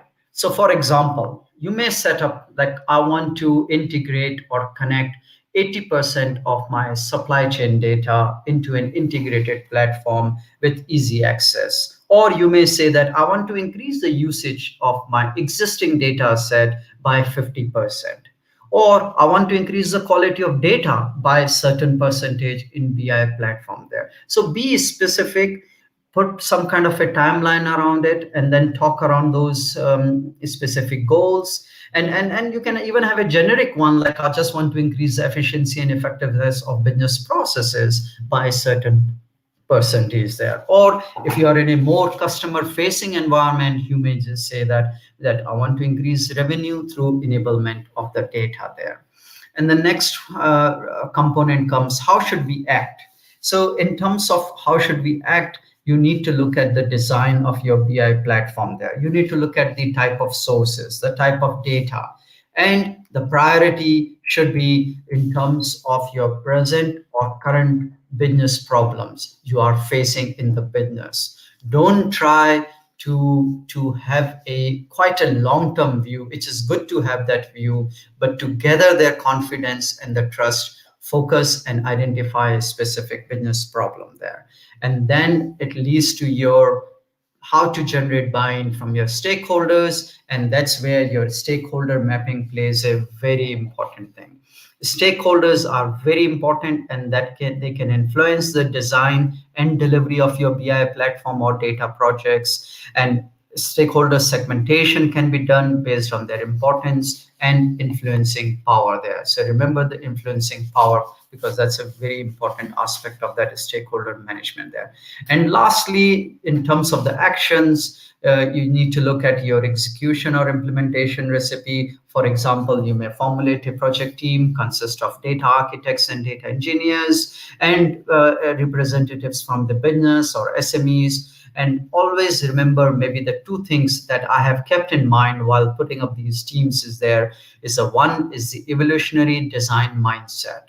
You need to have somebody who is evolving in terms of the design or the architect of that BI platform. And the second part is one is well equipped with the new ways of working, like data ops or DevOps kind of practices there. And we move on to the next part, which is more the question arises that, yes, should we centralize, should we decentralize? And this debate will go on there. And in the center, I still make it as an example there, guys, that yes, as a CDO, I want to centralize the data platform to enable enterprise view of data. So it's a kind of a role play, and then you can look at it from a as a CDO, what is your priority? Where do you want to go? Do you want to centralize at an enterprise level? And there is a pros and cons of each approach there, and try to link it with your business operating model as well. Is there a need of an enterprise level of data or an information? Then go for that. The positive part is that you will have an integrated data providing an enterprise view of data or information, and you will have a lot of efforts for integration, but over a period of time, the quality of information will improve there. For example, functions like finance, supply chain wants to have an integrated view there. The challenge, what we have seen in the environment, is that managing a monolith is not an easy task. So just remember that creating a monolith and managing it is a quite difficult task there. We had a view that, yes, we want to create thousands of data sets centralized, but we couldn't manage it because of various reasons there, which I will explain in later slides there. So that's a challenge with a centralized and a bigger data platforms there. Then we go for a centralized BI platform, which is more from a regional or fragmented point of view. Yes, you can have a faster and focused delivery there to the solution. Focus is more on regional level, but the challenge or the negative part is that you start having a siloed collection and analysis of data. And the third part, which is I'm talking about the domain specific, which is similar to the decentralized one. Again, it's the same. Yes, you can have the speed, you can have the delivery, you can have end users feeling that they own the data, they can control it, and they can make the changes as and when required, which is not possible with the enterprise level of data there. So, but from a negative point of view, the cons are that there is a duplication of data. You may have duplicated data pipelines. You may have duplicated data pipelines connecting from the same source systems, and you may see different versions of truth in different domains as well there. Another key part you need to keep in mind while looking at either centralizing or decentralizing is the focus of your business model there. You have to see that, yes, is the focus of your business model is driving the value up. That may require a lot of agility and adaptability from BI platform. If the focus is to bring down the cost there, then reliability of process and consistency in output from BI platform. So you may have both kind of models there, where you may look and serve the customers which are looking for more sustainability and the reliability there, and you may have a group of people who may look for more kind of a scenario where they want to do the POCs and the POEs there. So you need to look at and see that how can you cater or serve both the customers' needs as well there. The last part, which is that where the answer lies in creating a sweet spot between enterprise, regional, local BI platform based on user value cases, business model as and also based on your value that the business is trying to drive. So business model can become a driving force in terms of design of your BI systems there. Now I'm going to talk about the challenges associated with the BI platforms. They're integrating data. This is one of the biggest challenge in terms for the BI platform. So I put generally into two sides. One is the left-hand side, another is the right-hand side. The left-hand side is more about the integration of the data, connecting the data sources to the BI platform there. And the other side is more from a customer-facing point of view, that how do you visualize, how do you make sure that the data you have collected has got the value out of it.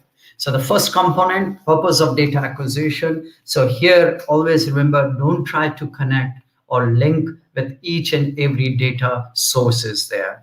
Try to link it with the use cases there. That's the key learning we had in our during the implementation of our BI platform there.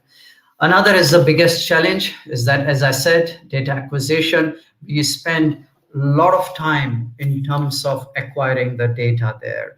And it can lead, and it has led to a n number of or x times increase in terms of our initial project cost there. So you estimate a x cost, but when you start running these projects, you realize that no, the costs are going or growing by almost 3 to 4 times of your initial project cost there. So that's why the key part is that you link it with your use case there. Don't try, as I said, to boil the whole ocean. Don't try to build a stadium where you want everybody to come and watch the game. Maybe go for a more modular approach rather than a big bang approach there. The third part is the source system. So understanding the source and the target system is a very critical there. Without knowing that, means what type of data sources or what type of data types do you have, and what type of use case do you have for that? Do you need a structured and semi-structured data so you can just do your normal reporting there? Do you need an online or a unstructured data, or the video files, or the streaming of the data? Then because you want to have a online analytics for it, then you go and build your technology platform and or look at the technology platform which has got that capability there. In terms of the data flow, you should be also very clear in terms of the data value chain, starting from the ingestion layer, from the processing data layer, to the data storage layer, to the analytic layer, and then coming to the more analytics and reporting, and then going into more machine learning and the AI part. So have a view in terms of how the data will flow from source to target in these data pipelines there. Then in terms of the data capabilities, you need to look at data engineering and data side. And the key part, which is the golden key, is the governance there. So assign data owners, stewards to data assets, build in BI systems, performing data quality assessment, and providing visibility there. So the main objective is to increase the usage and create trust on data available in platform. The last part I want to cover is in terms of identifying and measuring of high value cases there. So the key component here, you need to understand why data has been used in the business. Has it been used to look at the past? Has it been used to look at why event has occurred? Has it been used to look at the future, or it has been looked to take action there? So what kind of inference you are getting from data there? And that's where you start identifying and measuring your high value cases there. Number 3 part, which is very important thing, is that how of data value cases. Always remember, high value lies in actionable data. If you don't see if the data, the business is not taking action based on data, don't try to focus on that type of a data there. Look for the data where there is a high action or a action is happening. For example, you may look at the data and to enable negotiation of contracts with the supplier based on market data, consumption data, forecast data, selling product to customer based on market intelligence, etc. So the key here is that will the data prompt you to take the action? And that's the data you need to identify and start measuring. when you should be doing. We've been doing it from the inception till the end. So you should be looking at the value of the data right from the start till the end, till it has been used or until it gets retired or archived there. And the usage, in terms of the where, the answer lies in the data issues. You can look at the usage of data sets, issues raised by end users, end of data accessibility, decision based on data, actions enabled by data. The last key part is that how to package the use case. I think that's the most important part of it. Packaging the use case is also if you need help, even if you should consult your sales and marketing teams, you can consult your communications team, and they will help you in terms of packaging those use cases data. In summary, BI journey to enable business operations. So I would say the most important part is the data vision.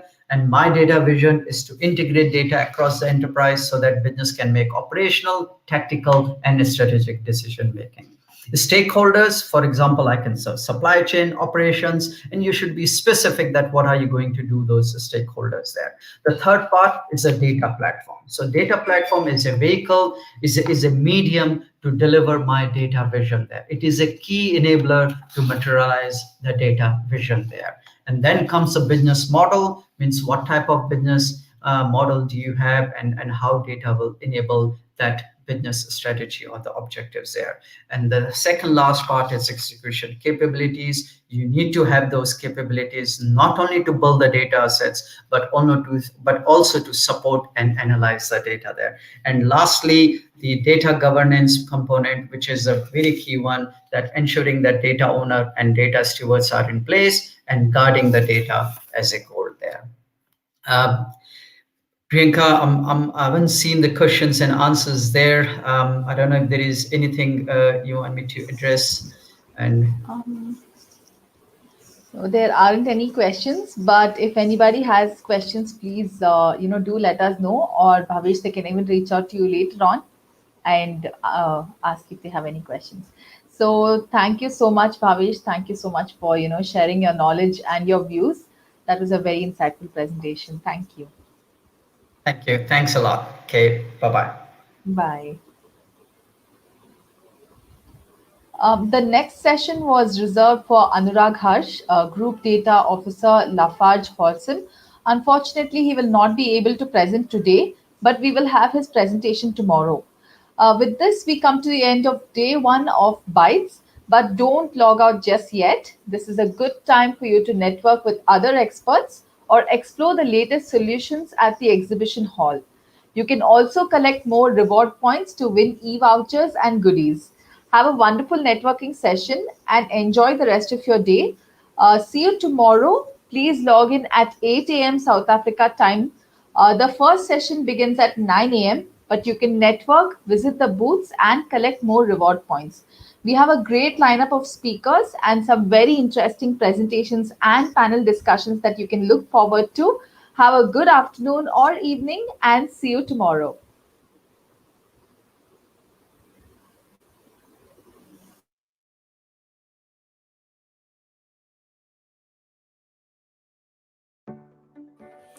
Hi, and welcome to Bytes 21.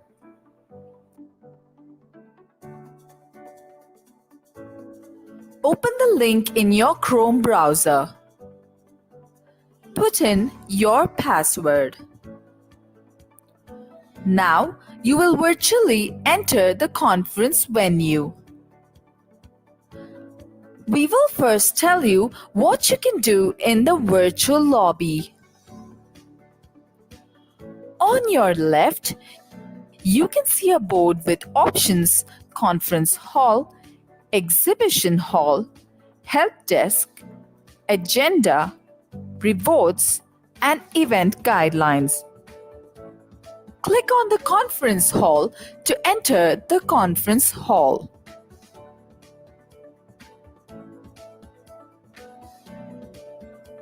Click on Exhibition Hall to enter the exhibiting area.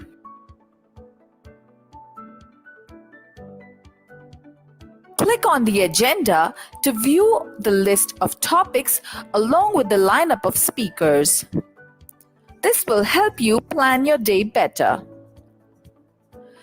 Click on Rewards to understand how you could win points and walk away with exciting e-vouchers. Let's move to the right side corner of your screen. Click on Quick Chat to view the list of delegates, to get their information, and to chat and network.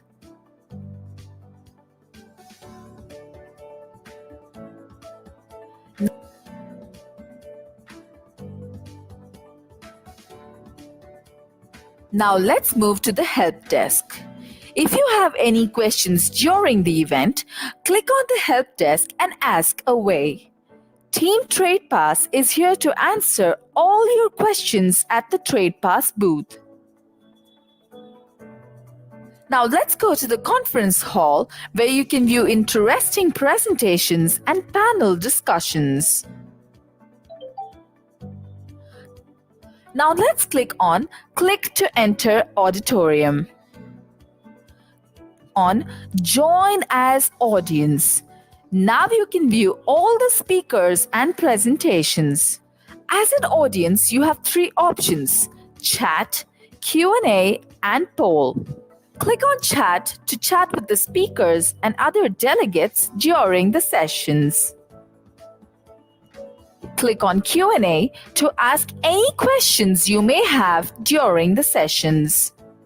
Click on Poll to vote on certain questions that may be asked. Now let's go back to the lobby area. It's time to visit the exhibiting hall.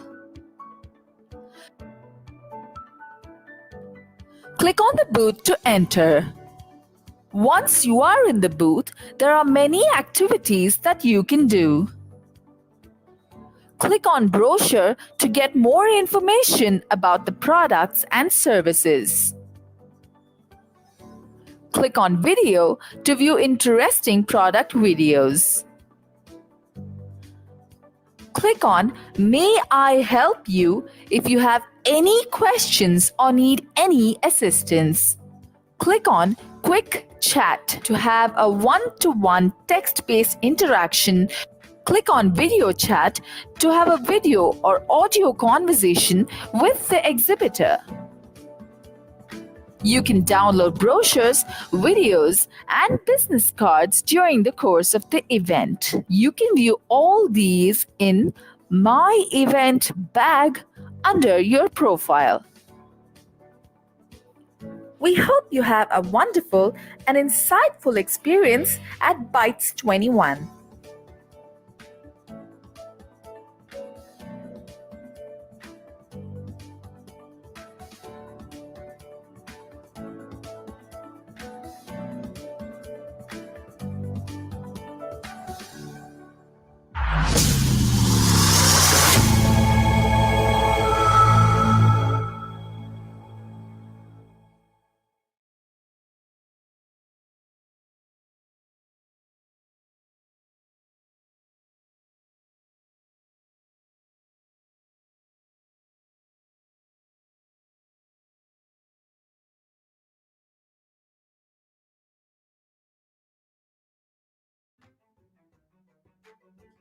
We all have digital assistants at home, but why don't we have one for work? Introducing the Automation Anywhere Robotic Interface, ARI. Now it's easier for every employee to trigger and interact with all the bots in your enterprise. It's your digital assistant at work. So, what can you do with ARI? Simplify everyday tasks like reporting and staying on top of urgent requests.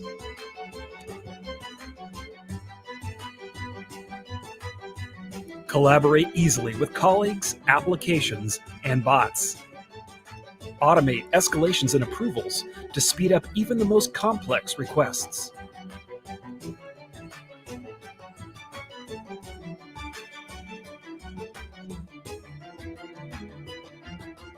And increase customer satisfaction with improved handle times and faster call resolution.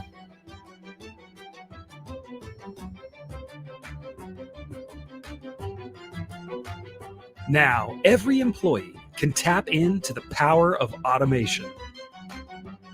Ari leverages your secure and always-on RPA bots for unprecedented scale in intelligent automation.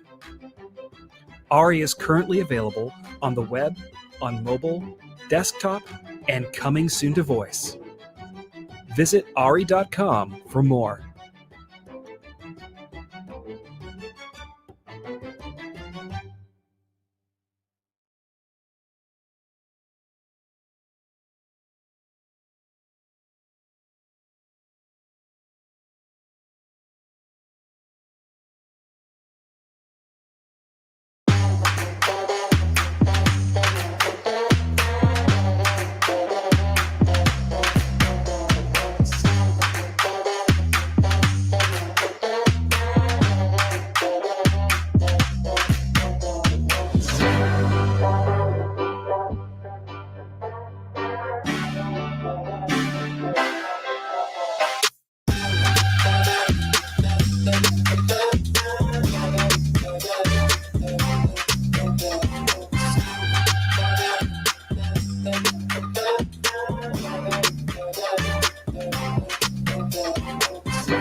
The way you work is changing.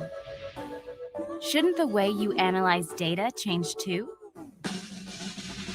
Imagine you could perform business and predictive analytics and create essential visualizations to enable real, data-driven decision-making. Imagine being able to not only spot trends in your data, but actually predict better outcomes, design better products, and improve processes that generate higher revenues and reduce costs. All from the comfort of your home or office, while collaborating with teams around the world. You can do that and more with Minitab statistical software, now on the cloud. When you use the most powerful statistical software on the market, your productivity skyrockets. Unlock the power of data analysis and deliver true business intelligence anywhere. Easily run statistical tests, predictive modeling, and create smart visualizations for management-ready reports that you can share at lightning speed. You don't need to be a statistician or data scientist. Our intuitive interface uses clicks, not code, so you can easily complete your data analysis and create vital visualizations. Simply log in, run your analysis, save all files to OneDrive or Google Docs, and share with one click. Your solution for better decision-making and faster performance made easier than ever.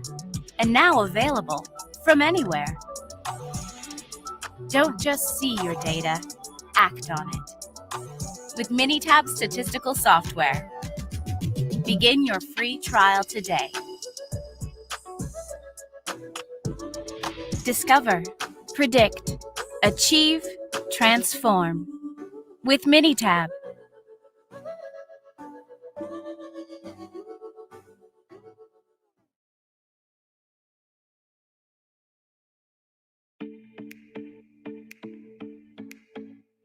I've fallen in love with statistics and continuous improvement. So I've moved across from my first love, which is science in biological sciences.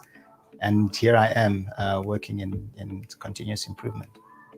Premier FMCG is a major player in the fast-moving goods space. We've started from a company that just had a vision of Lean Six Sigma and continuous improvement to one that has really executed on the vision, and we delivered way ahead of our 5-year plan and strategy. Minitab and Minitab Companion are the core of what we do in terms of driving execution decisions and also driving project tracking. We use Minitab to analyze our data. We use it to scope projects. We use it for a whole lot of decision related kind of input. Companion is a gem. It's beautiful for us. It works so perfectly. We have all our projects on one space, one platform. The whole business can see the projects. Everybody can see how we're tracking. If there's a good idea that's sitting in Minitab Companion and you can replicate it at your location, why not? And it's that visibility that has driven the culture throughout the business. Everybody owns their own projects. Everybody is engaged with the system, and it helps take away a lot of pressure from the continuous improvement team to drive projects at every location. We worked out a whole process, a value stream, just to find out where are we creating these inconsistencies and imbalances in the process. And we fixed those and moved from a service level of about 46% to consistently above 95%. We also worked on the recipe formulation to pick the one that works best for us. And that change saved the company quite a few million rand, which is a couple of $100,000 US. So that was a really good project. The mandate at the time was really to deploy Lean Six Sigma and use it as a business transformation platform to improve our processes, take out waste, and grow the business as much as possible. It is totally a corporate culture for us. It is what we do as a business together. And in an economy that is struggling, cost containment, efficiency building, process improvement becomes critical. And I have no doubt that continuous improvement will continue to be a core player in what we do every day. Minitab strives to help all its partners, all its customers around the world to become better in not only in what they do, but in also what they can share with their customers and their clients as well. So I really appreciate the model that Minitab employs in engaging its customers around the world.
We decided to host the Insights event in Johannesburg this year.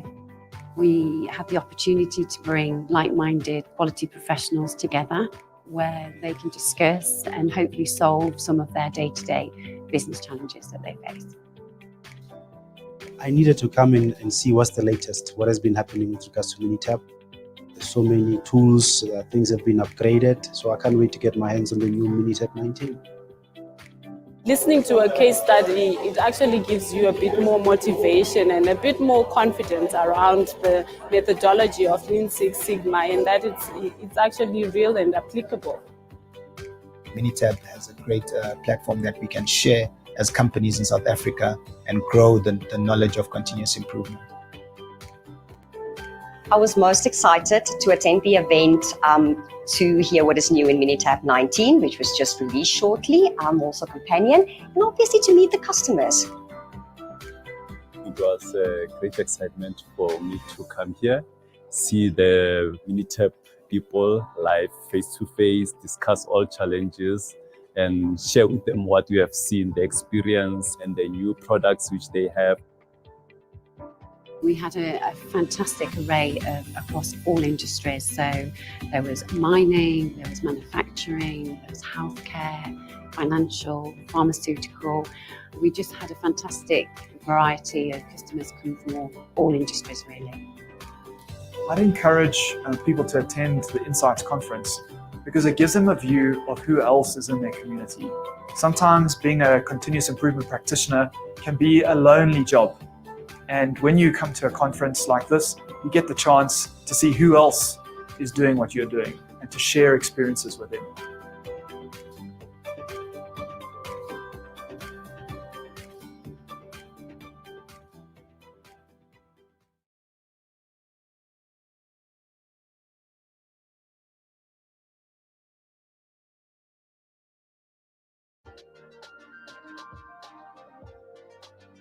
Minitab offer a variety of professional services to help our customers really get the most of their investment in the software. We find people get much more value from a course if the examples and the material is tailored to their particular industry and problems. So we have courses for healthcare, manufacturing, services, and a wide variety of different sectors and industries. We can help correct any bad habits they may have picked up over the years and make them aware of functionality that they may just simply not know exists in the software. After the training is complete, users can use a variety of tools with a great deal of confidence. To improve processes, to save money, to save time, and to be able to effectively communicate the results of these studies to key stakeholders. Our training sessions are really suited to anyone of any level. We've got courses tailored to beginners right through to advanced courses that will benefit people who've been using Minitab for 10 years and are experts in data analysis.